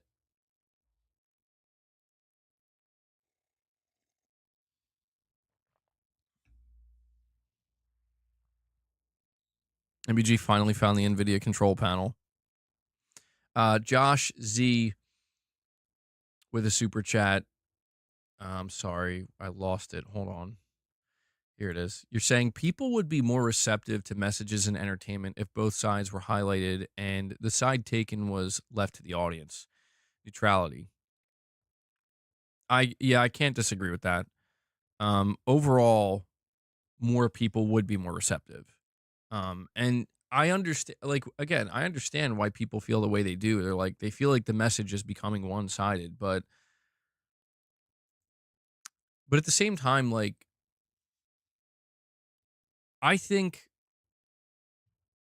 when it comes to the message, like, again, I know people are so tired of me hearing about or talking about The Last of Us Part 2, but I'll keep it very short. The message of The Last of Us was something that I thought was pretty uninteresting and very, like, yeah, like, duh, like nihilism and the cycle of violence, like nothing new here, of course. Like it's not really a, oh my God, you know? Um, I thought the way in which they kind of got to that end point, in my opinion, was a bit messy. Um, but you know what made it all okay? I fucking loved every moment of gameplay of The Last of Us Part 2. I didn't like Abby, and I didn't enjoy her sections at all. But when I was doing the gameplay, you know, the parts where I'm actually playing the game, pretty fucking fun, dude. Pretty fun. And so I guess what I'm trying to say here, like, I've just come to the conclusion, excuse me, that it's okay for a game to have a not good story, even a bad story, if it's made up for by great gameplay. It's okay. Nothing opened my eyes more than when I found out people did not like Metal Gear Solid 4's story. Nothing opened my eyes more than one day I was in my own world and I was like, dude, MGS4 is the greatest fucking video game I ever played in my life. Nothing will ever touch that. The story was the most insane thing and the greatest thing that was ever told. And then one day I came to the internet and I found out a lot of people fucking hate MGS4 story. They thought it was too much. It was too much fan service. It was too messy. It was this and that. And I'm like, what? Like I was so like, this can't be. And then one day I just realized, like, you know what? It doesn't matter because I think it's awesome. I've always thought it was awesome, and I don't really give a shit what other people think. You know what I mean? As I got older and like looking into it, I'm like, you know what? I understand some of the criticisms. I do. I see where people are kind of poking holes and what they don't like. But I also just like realize, like, dude, I love this game. Like there's nothing that could stop me from loving this game as much as I do. And that's why I just kind of realized, like, you know, I try to be understanding. Like when people say, like, dude, I love this game and I love the story and it's the best I ever played. I may not agree with it, but I try to always keep Metal Gear Solid 4 in mind, where it's like, you know, that's how I felt about Metal Gear Solid 4, but a lot of people didn't. A lot of people didn't. And, you know, I think that it's just, again, man, everybody has their own opinions. I just think we have too many people trying to tell you how you should or shouldn't feel.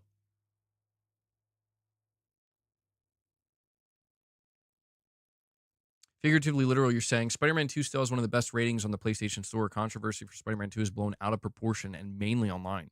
Controversy for controversy's sake. So it's almost figuratively literal. Like there's a large group of people on the internet that can benefit financially from controversy. even if it's just for controversy's sake. Nero, you're saying, seeing as Porsche and Adidas are a thing in that world, Simpura might be a different planet, not Earth. Dude, the best joke I saw so far, though, I'm not gonna lie, regarding the Last of, or not the Last of Us, Intergalactic, is shouldn't it be Jaguar? I'm not gonna lie, man. Considering like the whole controversy with Jaguar right now, I'm like, that shit's funny. That shit's pretty funny. Yeah, I don't know, Nero. There's still a lot we don't know. I have a couple of direct donations, and then we're talking about some games. All right, we're talking about some games. Let me bring up those direct donos.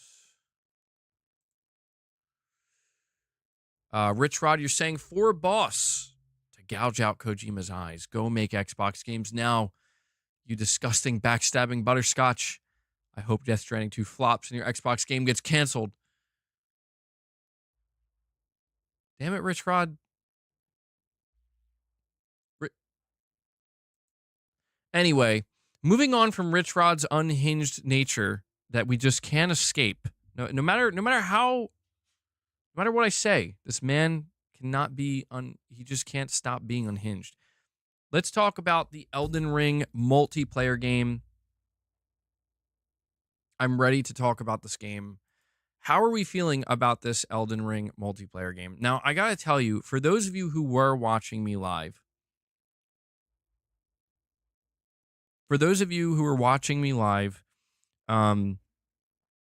when this trailer first came on, for some reason, I thought it was Dark Souls. I was like thinking this is something related to Dark Souls. I was thinking Dark Souls before Elden Ring.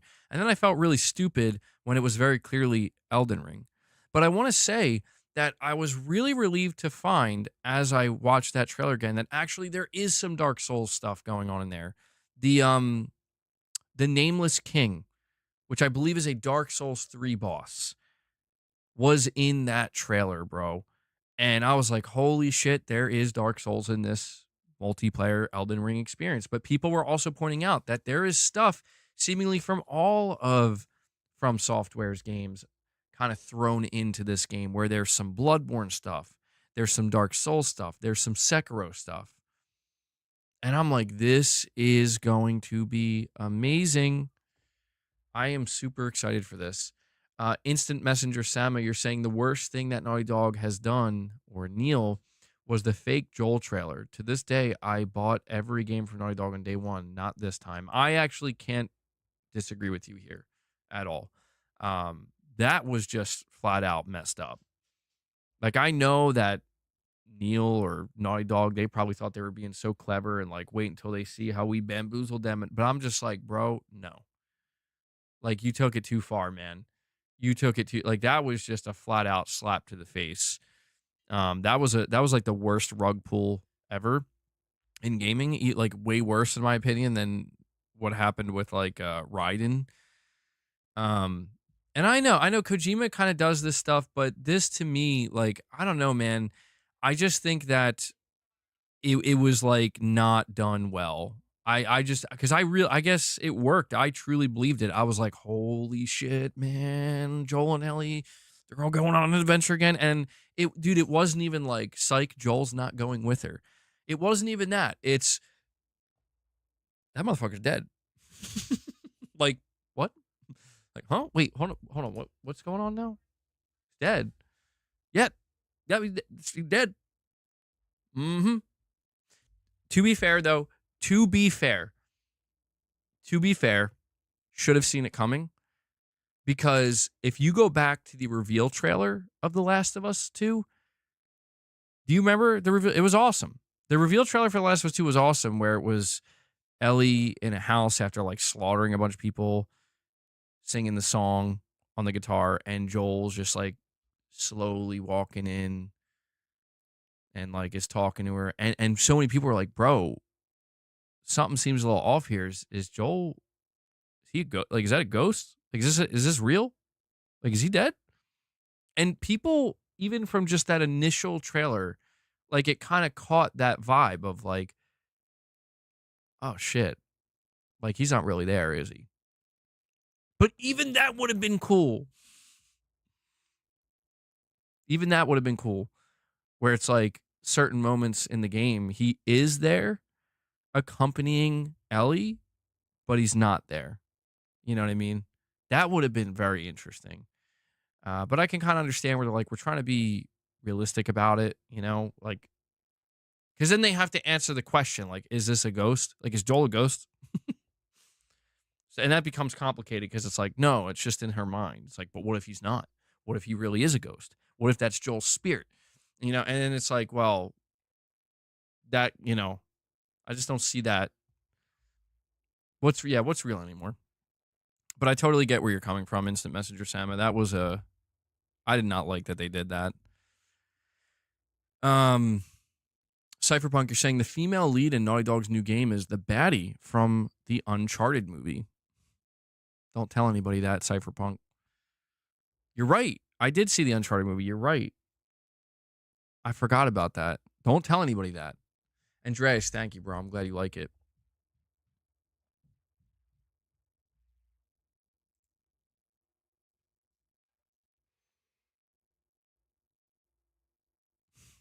I forgot. Dude, I totally forgot about that.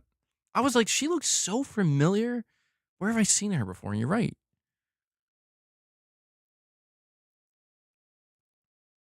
But guys, I have something I have to tell you about this Elden Ring Night Reign game. Elden Ring Night Reign is a full game. It's a new game. I sent this trailer to my friend and they were like, "Yeah, I don't really care for DLC." I'm like, "This isn't DLC. This is a full game." And he was like, "Oh, okay." Um, but here's the really important part about this. People are like, "This is a multiplayer Elden Ring game, so it's clearly their live service Elden Ring game." No. From Software did confirm that this is not a live service game. They said Elden Ring Night Reign is not what we consider a live service game.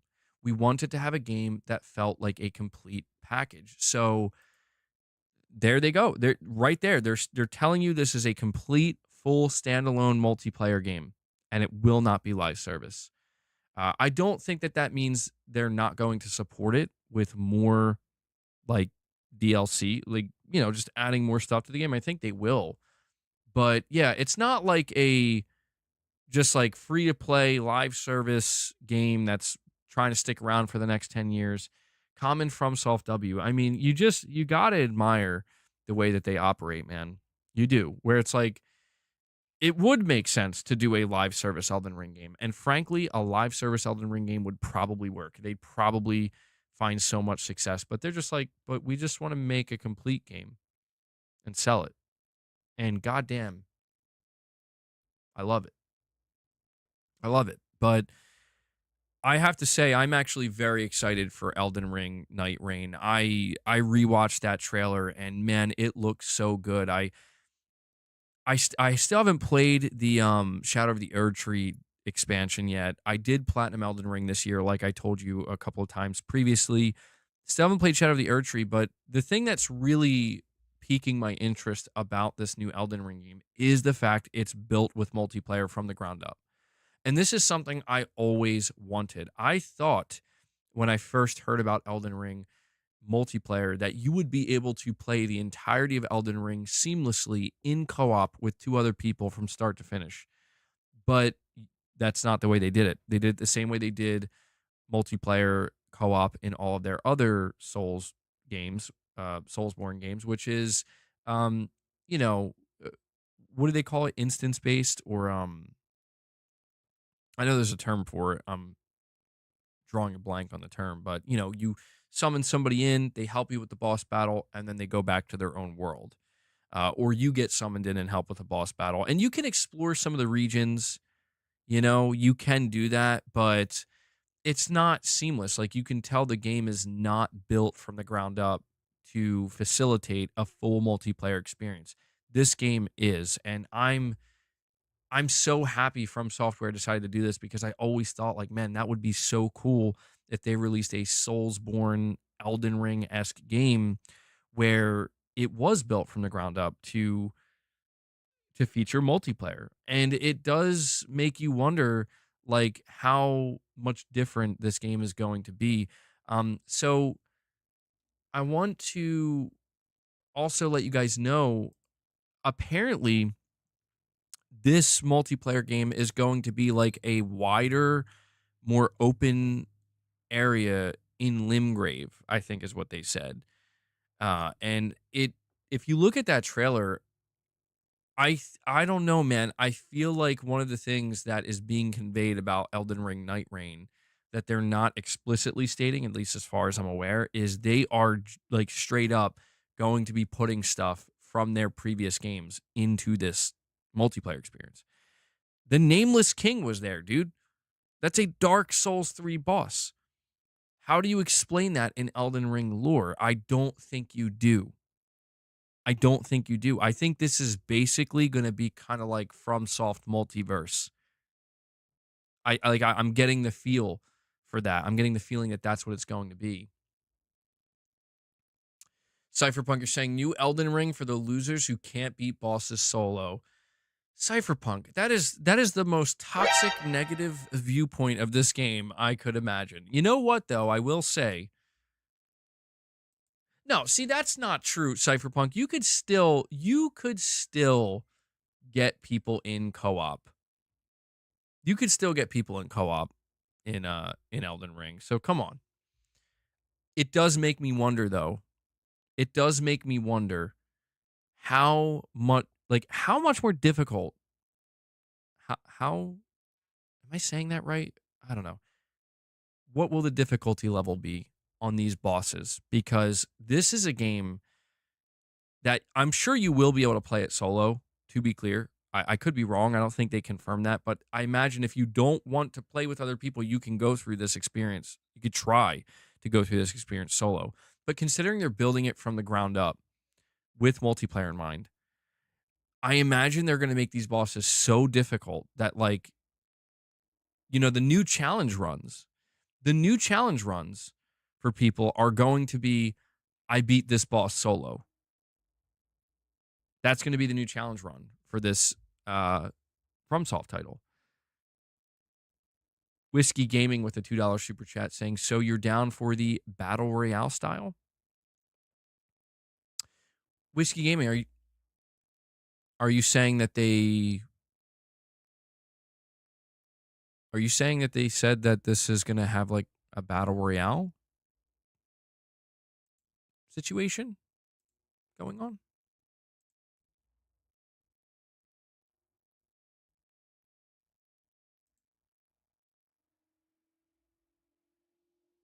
It has a cloud mechanic, shrinking map, from what I read. Really? You know what? Actually, now that you mention it, when I was watching that trailer, I know what you're talking about.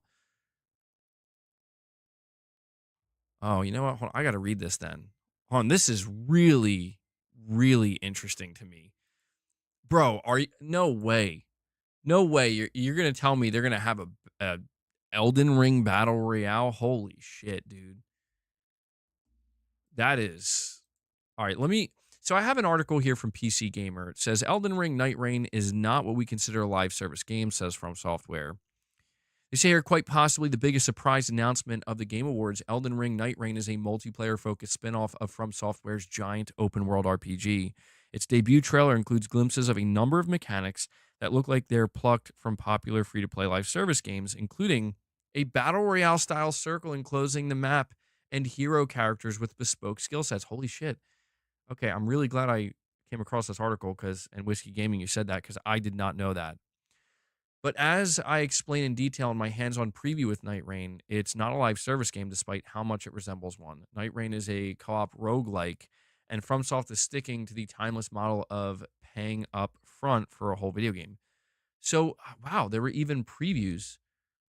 I did not know this. With Night Reign, we wanted to have a game that felt like a complete package out of the box on the day of purchase. So everything is unlockable. Everything is contained with that purchase. It's not what we'd consider a live service game. This is what the director, who is not Hidetaka Miyazaki, the director of this game is Junya Ishizaki. and I don't even know if I don't know if I said their first name correctly. But this is what they said in an interview with PC Gamer after we spent a full day playing the game. Publisher Bandai Namco elaborated that Night Reign will be an independent spin-off, no need to own Elden Ring to play it, and will be priced along the lines of this year's Shadow of the Erdtree expansion rather than a full $60 or $70. So it sounds like it's going to be $40 or $50.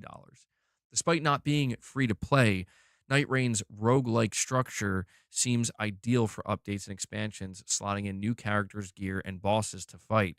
I asked Ishizaki if he could speak to From Software's plans for Night Reign post release. He says, of course, we're concentrating on the release of Night Reign first and foremost, he said, but we will make considerations after the game's release, especially in the form of post release updates, balance updates, things like this that we've done with previous games. This will definitely be a priority going forward. For anything else, we're still in the process of thinking about the possibilities. And this is it. This is all they said in the article. So it sounds like they're not allowed to give their. Um, I thought for sure later in the article he was gonna um go in depth talking about uh like what the gameplay experience was like, but it sounds like they're not allowed to talk about that yet. Yeah, I didn't know there were preset classes to choose from either. I guess I just didn't pick up on this stuff when I was watching the trailer. That's also very interesting. I really wonder how people are going to feel about that because one of the biggest things about Elden Ring is is the how extensive the customization is and for your character in terms of builds, right?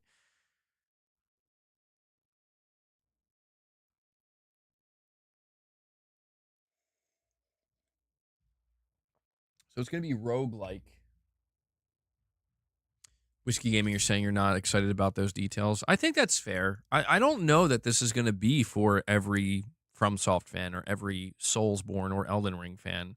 But I gotta admit, man, like I love, in case you guys can't tell by now, I love when studios decide, we're gonna take our really successful single player IP and try to do something with multiplayer with it. It doesn't always work, and it'll be interesting to see if they pull this off. But I always love that idea because I don't know, man. I've just always loved the idea of like having a contained single player experience that builds the world, builds the mechanics, right? And then just taking the gameplay and the mechanics and letting it live on its own outside of that to be able to, facilitate different types of multiplayer experiences. I've always loved that. And I gotta admit, man, like I am pretty hyped for this. I'm not gonna lie. I'm pretty damn hyped for it. Like it might not be as good as I think, or they might fumble a couple things here, but right now I'm extremely optimistic. I'm dying to see some gameplay and hear some gameplay impressions. RichRod, you're saying another direct dono. Gee, I wonder. I wonder what RichRod's gonna have to say this time. Oh wow. Oh, okay. I started reading the first part and I'm like, oh, it's actually something different, but then it quickly turns into something the same. You're saying hope PlayStation buys FromSoft, some of Ubisoft and CD Projekt Red, and we all go to Jez and Colt Eastwood and say, "Ha, you will never play these games again." Bro, I'm gonna be honest with you. I think that if FromSoft is acquired ultimately by Sony, I don't think FromSoft's gonna go exclusive, dude. I don't think Sony's gonna do that. I think what we could get, Rich Rod. I think what Sony could do is ask FromSoft, "Do you want to make Bloodborne 2?" And if they say yes, and they do make Bloodborne 2, I could see that being exclusive because nobody would be mad at that. It'd be like, Okay, well, Bloodborne was exclusive, so a sequel being exclusive kind of makes sense." But everything else, I think, is going to remain multi-platform. When it comes to Sony buying Ubisoft and CD Projekt Red, CD Projekt Red is off the table. CD Projekt Red has made it clear they never want to be acquired by anybody. They plan to always remain independent. When it comes to Ubisoft, I could only see Sony being interested in getting a couple things from them if Ubisoft's willing to sell it to them. If there's certain IPs or studios that Sony might think could benefit them and Ubisoft is perhaps willing to sell, maybe then. Maybe then. But hold on.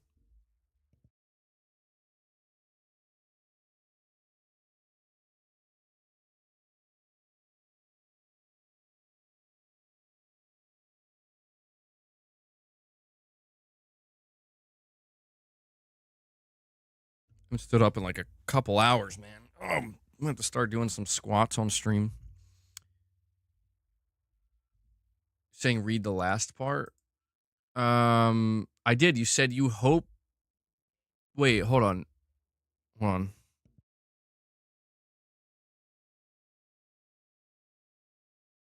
I'm not reading that last part.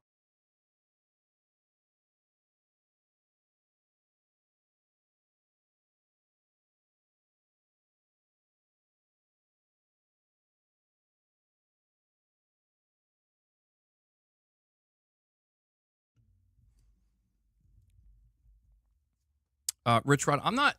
Dude, listen, RichRod, we got to have a talk, man. Like, I'm trying to. It is bad. What are you talking about? It is bad. RichRod, I do appreciate the donations, dude, and the direct donations.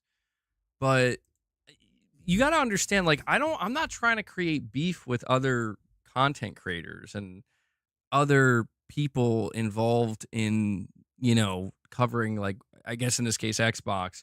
I'm not trying to do that. And I feel like a lot of the things you're typing, it's like, it's pretty egregious. It's not like the worst possible thing that could be said, but it's pretty egregious, man. And I don't feel comfortable reading it. I'm gonna be honest. I don't, because I just it's a bit. I wouldn't like. I'll put it to you this way, RichRod. If there was somebody else named Rod Rich that was watching these content creators or these people's channels and they were leaving messages like that, saying things like that about me, I wouldn't want them to read that about me either, because I feel like that's messed up.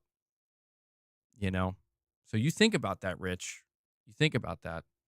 I will continue to censor your chats. But I do appreciate it. I do appreciate the donations. But I've been telling you for a long time. You gotta start walking the path of peace, bro. You gotta start walking the path of peace. RichRod's trying to get me to walk the path of pieces. Capone's like, RichRod does get out of pocket sometimes. Cypherpunk, you're saying, imagine there's still console warring in 2025. Yeah, it's going to be rough, dude. It's going to be rough. Cypherpunk, there are going to be people in the year 2025 still trying desperately to console war, and it's going to just be not good. It's not good now, but it's going to be even worse. Devil Shoe, you're saying MBG, they would, though. Most super chats about you on other channels are on channels that hate you. And you know what? It is what it is, Devil Shooter. Like, I'm not trying to take the low road, I know people are going to say what they're going to say, and they're going to do what they're going to do, and they're going to have their opinions of me, and that's perfectly fine. But I don't want to stoop to that level. I don't. Because to me, that I don't know. That's just not what I'm interested in doing. It's not what I'm like. That's not my my mission objective, so to speak. My mission objective, as I said, is to enjoy the conversation around video games, or have interesting conversations around video games. But I'm not trying to necessarily control what you guys are saying, but I definitely am not. I don't want to encourage, shitting on other people or content creators. I'm not saying you can't have that opinion, but I just don't think it's productive. That's all. I think it leans too much in the YouTuber drama type stuff, and to me that stuff is truly the cringe stuff. Where, like, and I see this is what makes me cringe the hardest, and why I'm just done with Twitter, like, completely, where it's like people are taking this shit personally, and it's more about, like, it's like tribes, different tribes, like rival tribes fighting over I don't even know what. It's like, guys, You're talking about a fucking corporation. You're talking about a video game. What are we doing here? You know what I mean?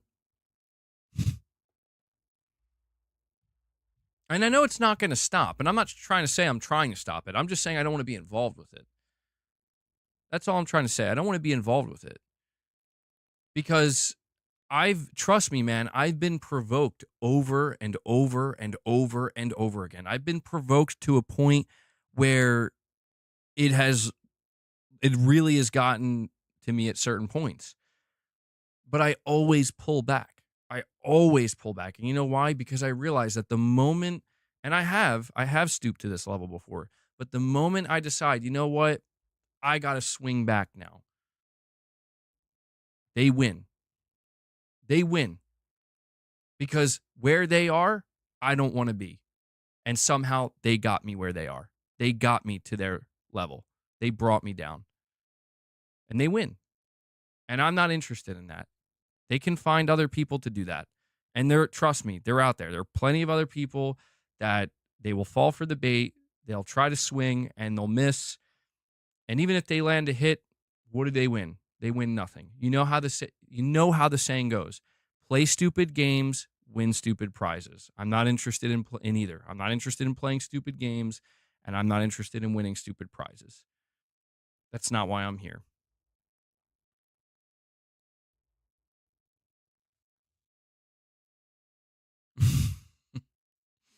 RichRod won't give up, though. I'll tell you that. He won't give up. RichRod's like, but this is all I got, man. Meanwhile, I'm hearing that RichRod is a completely normal, hinged individual on other channels. RichRod, what's going on here, man? Not my monkeys, not my circus.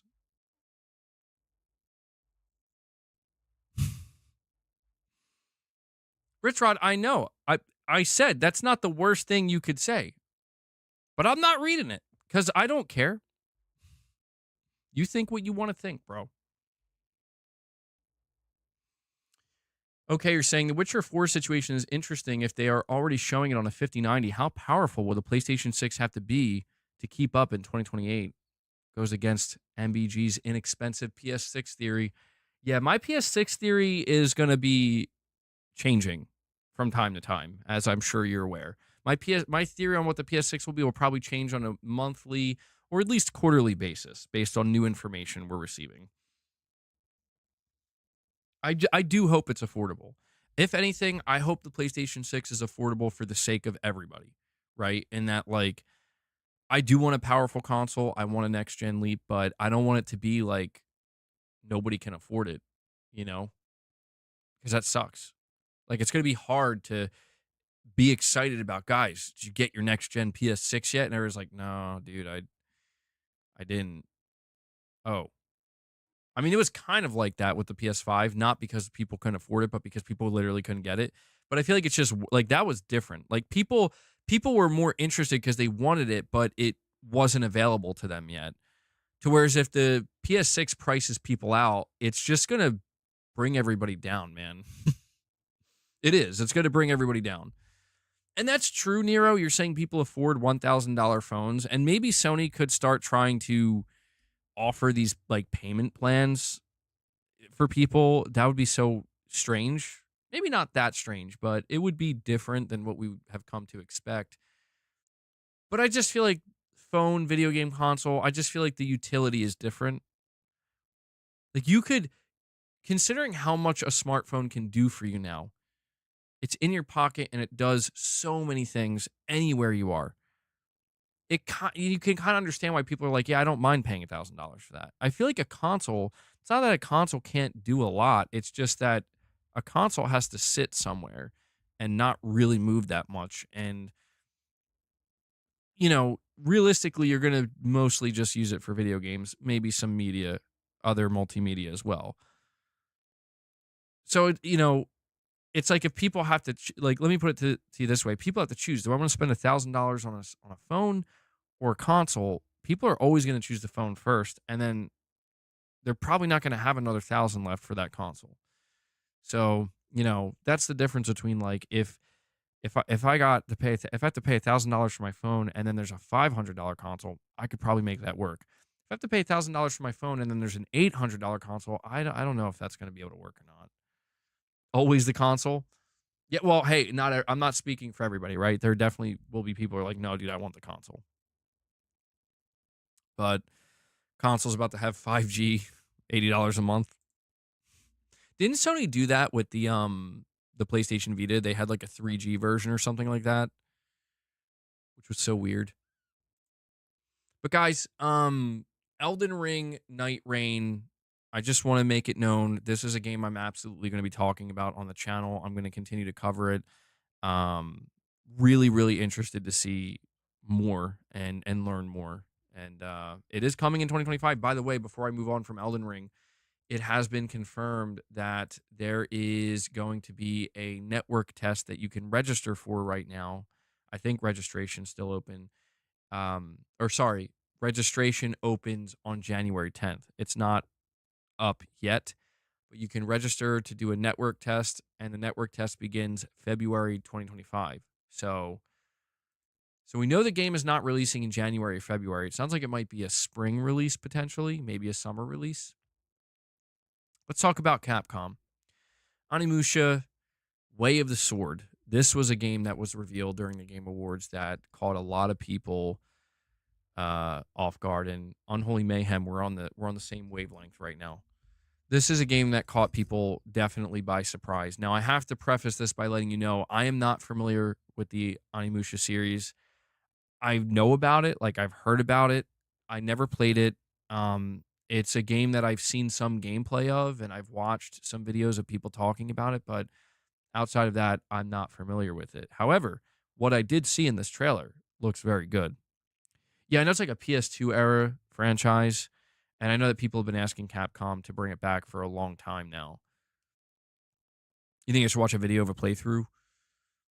Yeah, I might have to do some research, some more recon on Onimusha, but there's a PlayStation blog post here. It says it was written up by Capcom's senior social media manager and community manager. It says, we're thrilled to announce after nearly 2 decades, the Onimusha series is returning with Onimusha Way of the Sword, a brand new swordplay action game coming in 2026.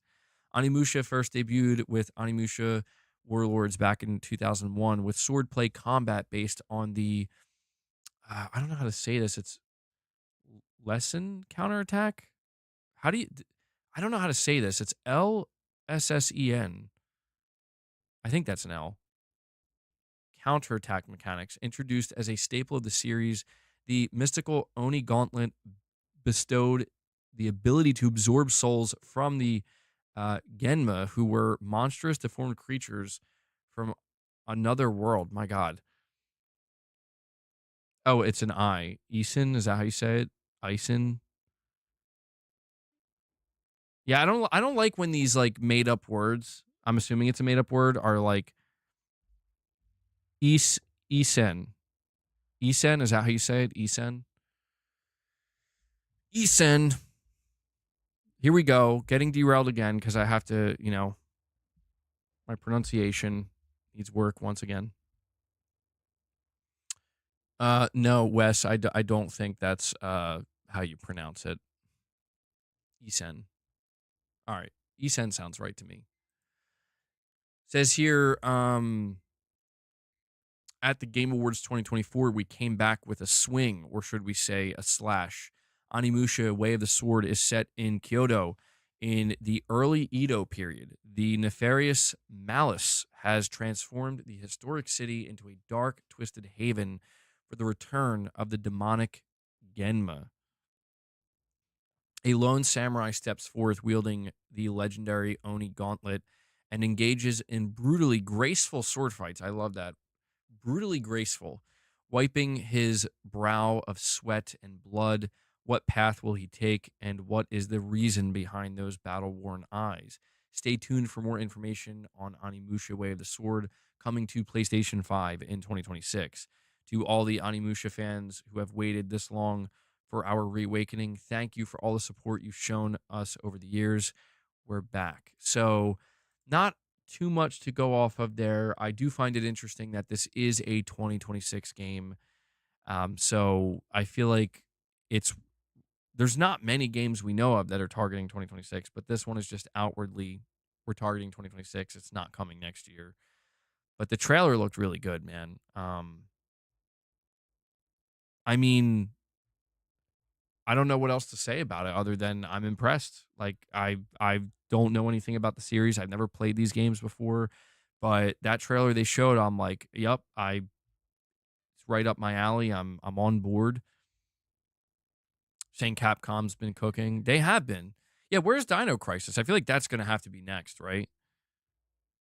Silent Spartan, you're saying that's a highlight of the show for you. That was your era. Yeah, people were very hyped to see Onimusha return. Really? Are you serious? Is this true? You're saying it's like Samurai Resident Evil? Guys, is this true? Is that really what Onimusha's like? Because I know Dino Crisis is basically like Resident Evil dinosaurs. Really? Wow, okay. That kind of changes my perspective on it quite a bit, mixed with some magic. It's magical. Okay. Very interesting. Wow, I did not know that. I feel like I should have known that. Because I knew that Dino Crisis is like here's like the Resident Evil formula, but with dinosaurs. So this is like samurai, like Resident Evil with samurai, but some magic. Am I more or less excited? I'm actually more excited. Resident Evil's one of my favorite video game franchises of all time.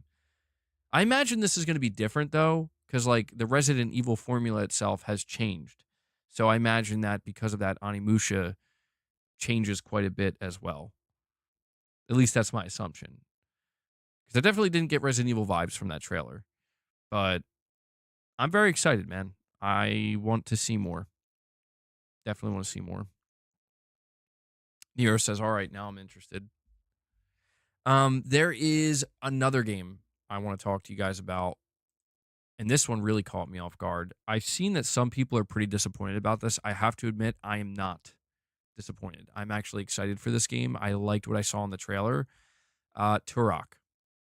So a new Turok was announced. It's called Turok Origins, announced for PS5. Now, before I read the blog post here, I actually do have a brief history with Turok. My only experience with this game or this series, it's so weird because I like know so little about it, but I did play it and I remember playing it pretty distinctly. Some of my earliest gaming memories. I mean, I must have been 4 or 5 years old, and I'm not saying it wasn't the first game I ever played, but it was pretty close to it. Way back on the N64, there was a Turok game that I think my parents just bought for me because it was like dinosaurs or whatever, and they probably thought I'd think it was cool. I did. But it featured split screen co-op, and I remember playing this Turok game, and I don't even know the name of it. Yeah, I don't even know the name of the Turok. I just know it's Turok. I don't know if it's Turok something, but it was an N64 game, and I remember playing it cooperatively with my cousin, and we were fighting each other. And I have these distinct memories. N64 Chads, where you at? Was it Turok Evolution? Let me look it up. Maybe if I see some pictures, it'll Turok Evolution. When did this come out? No, it definitely wasn't this. It wasn't this one. What's Turok N64? Turok Dinosaur Hunter? I think this is the one. Yeah. This was released in 1997. And it was for N64. Yeah, this had to have been the one. Let me look at some images. It looks different than I remember, though. Like, I don't remember it looking like this, dude. Was it Turok 2? Seeds of Evil. Let me check. Apparently, there's a bunch of N64 Turok games. Turok 2 N64. I think it might have been this one. This one looks a little bit more. Oh my God, there's a third one too. I think it was the second one. Because when I saw the first one, I'm like, that doesn't look familiar to me. I mean, I'm sorry, guys. I'm trying to figure out which one of these I played. Was it Turok 3? I don't think, no. Wait, I don't know. I'm all over the place with this. I didn't know there were so many Turok games on the N64. Rage Wars.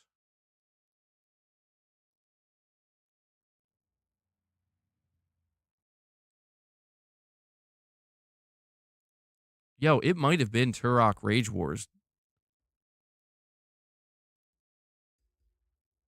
Somebody in the chat's probably screaming at me like, that's the only one with co-op. N64 brings back good memories. Yeah. Man, so long ago. I'm torn. It was either the second one or the one titled Rage Wars. I'm just really invested now in trying to figure out which one. You know what? It was Rage Wars, dude. Yeah. Yep. I see some pictures right now that are popping up of split screen. Yeah. I remember these maps. I remember them. Yes, dude. Okay. So Turok Rage Wars is the one I played, and that's about the only experience I have with it. But the name Turok definitely means something to me because of that. And if we go over to the PlayStation blog, it's worth noting that this new Turok Origins game is being developed by Saber Interactive. They say here, uh, this is the game director at Saber Interactive saying that we recently revealed our upcoming title, Turok Origins, is coming to PS5. So we gathered some burning questions around the fresh announcement. I'm excited to share additional details on the upcoming release of Turok Origins with the PlayStation blog. The first question, can you talk more about third person and why you decided to take that route? We're all big fans of the previous games and the franchise overall, but ultimately we wanted to explore a different direction from the previous Turok titles. Saber has a rich history of making third-person shooters, and our experience in that space gives us a unique opportunity to evolve the franchise while keeping familiar elements that make for a great Turok experience. We've created a fresh take on the classic Turok franchise, and fans both old and new will enjoy. The next question is, what's your perspective on the history of the Turok franchise? The answer is traditionally Turok is a very eclectic franchise, mixing elements as diverse as dinosaurs, aliens, and robots. We feel we have begun a new chapter for the franchise with Turok Origins. The next question is, how does Turok Origins fit in the Turok lore? So I got to ask you guys, for any Turok fans out there, is there some major Turok lore? Oh my God. I'm saying the word Turok too much.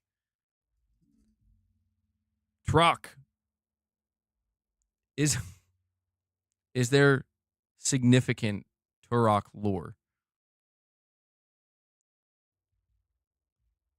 It has a wealth of lore. That's from somebody named Xbox is dying. Okay.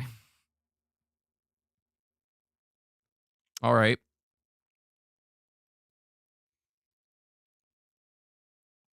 I wouldn't have taken Turok to be a game that has like plentiful lore. You know, I wouldn't have assumed that, to be honest. But let me continue on here. I guess if it's a question featured in the PlayStation blog, it must be significant. They say Turok Origins fits seamlessly into the Turok universe. My God, I have to keep saying Turok.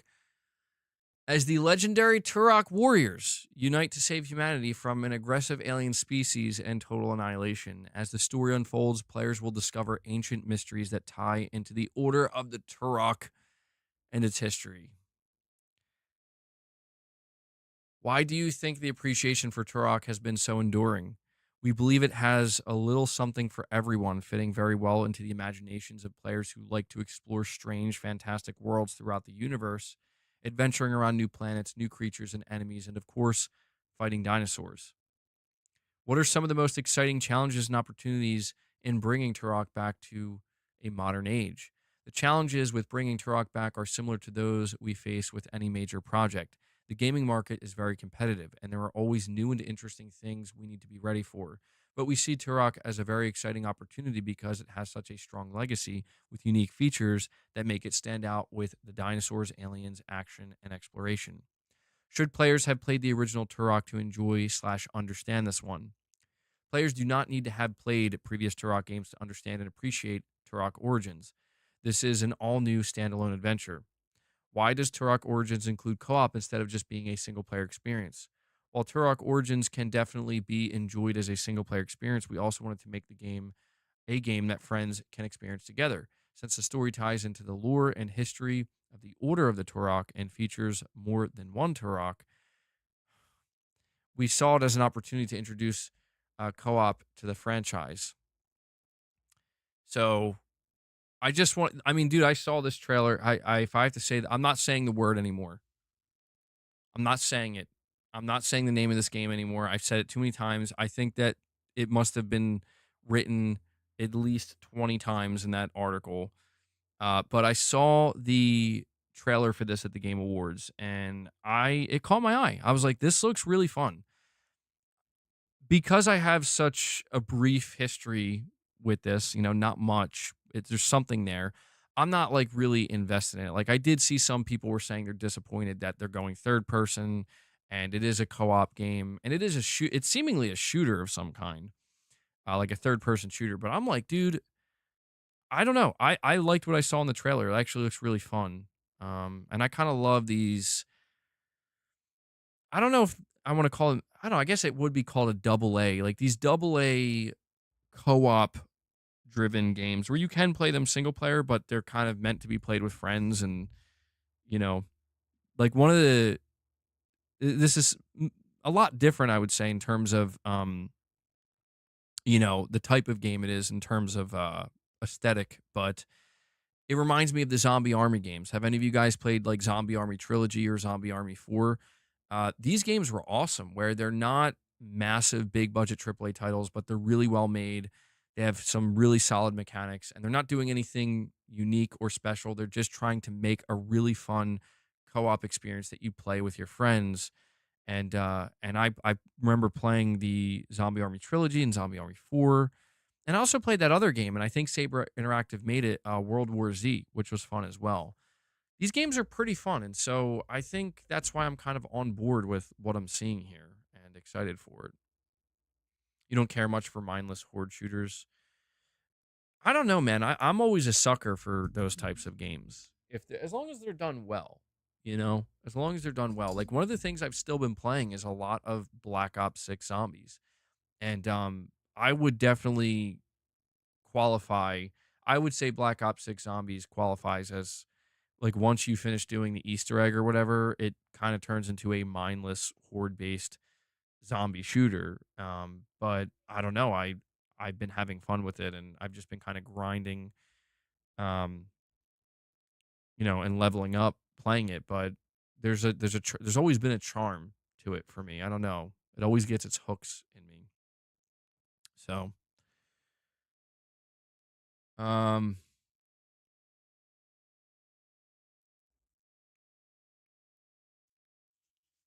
Doom isn't a horde shooter.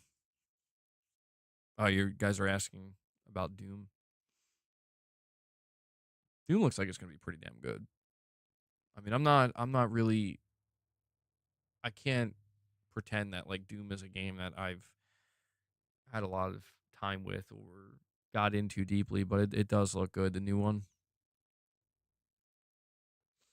But there's one other game I have to talk to you guys about before we wrap up the stream. And I do want to let you know before we talk about this game, we'll do kind of like a last call here for any fan funding, super chats, memberships, membership gifts, direct donations. We are 5 super chats away from hitting a second super chat goal, which is 10 super chats, $5 or above. So, we have a little bit more time to make that happen. Not a big deal if we don't, but just putting that out there. But this will basically be a last call for that. But I want to talk about this game that was shown off at the Game Awards. It's called Midnight Murder Club. And what's interesting about this game is Sony is actually publishing it. So Sony is fully behind this game in a pretty significant way. says after announcing Midnight Murder Club, our newest multiplayer game, and a top 50 most played demo of Steam Next Fest, the number one question we've gotten over the last 6 months after a handful of betas is when is it coming to consoles? After staying quiet, we're thrilled to finally announce that we're partnering with Sony Interactive Entertainment to bring Midnight Murder Club to PS5. We have a cross-play beta that you can download and play right now, and we're excited to share that we'll be launching the game in early access on PS5 and Steam in February 2025. So, interesting. Sony seems to be getting more relaxed with their early access stuff on PlayStation. Put on your mask, grab your flashlight and revolver, and quietly step into the shadows of Wormwood Manor for some tense and fun and hilarious fun with your friends. Midnight Murder Club is a 6-player shooter in the dark set in a sprawling pitch black mansion where the only light you ever see comes from a flashlight piercing the darkness of gunfire piercing your heart. Turning your flashlight on lets you see which of the 30 plus elaborately decorated rooms you're currently in, but it also gives away your position to enemies who might be hiding close by. It's the ultimate game of flashlight tag. When you can't rely entirely on sight, sound becomes that much more important. Midnight Murder Club has detailed positional audio, which we paired with a fantastic implementation of proximity chat for a truly immersive experience. If your teammates speaking to you in the main hall, their voice echoes realistically through the hall and into the surrounding rooms. When a gunfight breaks out in another part of the mansion, you can accurately follow the muffled player laughter and gunfire to point you in the direction of the action. It's like you're actually there. In a game where using all of your senses matters, working with Sony Interactive Entertainment to bring the DualSense wireless controller specific features to both PS5 and Steam was the obvious choice. While stumbling around in the inky black mansion, the DualSense controller adds an unprecedented sense of touch to the game when you bump into something. Running your hand along the wall to keep your bearings, bumping into a suit of armor, and struggling to open a door as you escape gunfire is brought to life like never before thanks to the DualSense. To further immerse you in the mansion, we use the adaptive triggers to give weight to every click of your flashlight and every pull of your trigger. To further spice things up, find vending machines that give you access to a variety of toys. Take night vision pills to temporarily see in the dark, deploy an inflatable flashlight, holding mannequin to fool other players, tear through the shadows with a torrent of bullets from a machine gun, and more. Midnight Murder Club has a handful of different game modes that will be available in full release, and you can try 2 of them in the crossplay beta that's available now. So they have free for all, 6 people enter the mansion, and the player with the most kills when time runs out wins. And then Thief in the Night, 3 teams of 2 scour the mansion for valuable skulls to deposit into a vault. When the last vault closes, the team with the most money wins. The crossplay demo is available on PS5 and Steam, and it'll be live through December 22nd. So, pretty extensive write up there, but I thought it was worth going over because this was a game that if I think this game was revealed in the pre-show, but yeah, there was like PlayStation branding all over it, and it seems like Sony is actually really into this game. Like they believe it's going to be successful. I will say the premise of it is pretty interesting. I might try it out. It does sound like it could be pretty fun. What they're saying about the DualSense is actually really interesting to me. The fact that this game is one that it's very, very poor or almost non-existent visibility without the flashlight. So there are going to be many instances where you're kind of in complete darkness. How well they implement the DualSense could actually make for some really interesting, I don't know, just a really interesting experience with the DualSense features and the haptic feedback and how they utilize that. But yeah, I thought that I would mention this to you guys because I feel like this game kind of went under the radar, but Sony is fully behind this new multiplayer game. And I don't think they're expecting it to be like a big hit, but it seems like it could. I don't know. It could end up being bigger than maybe you would first think. Since I think this is the team that did Knockout City. I think that's what that game's called, if I'm not mistaken. Pretty sure it's the same team. But yeah, there you go. Those are some of the games that I wanted to talk to you guys about. There are definitely more, but those are the ones that really I wanted to make sure to talk about more in depth. Let me get this out of here.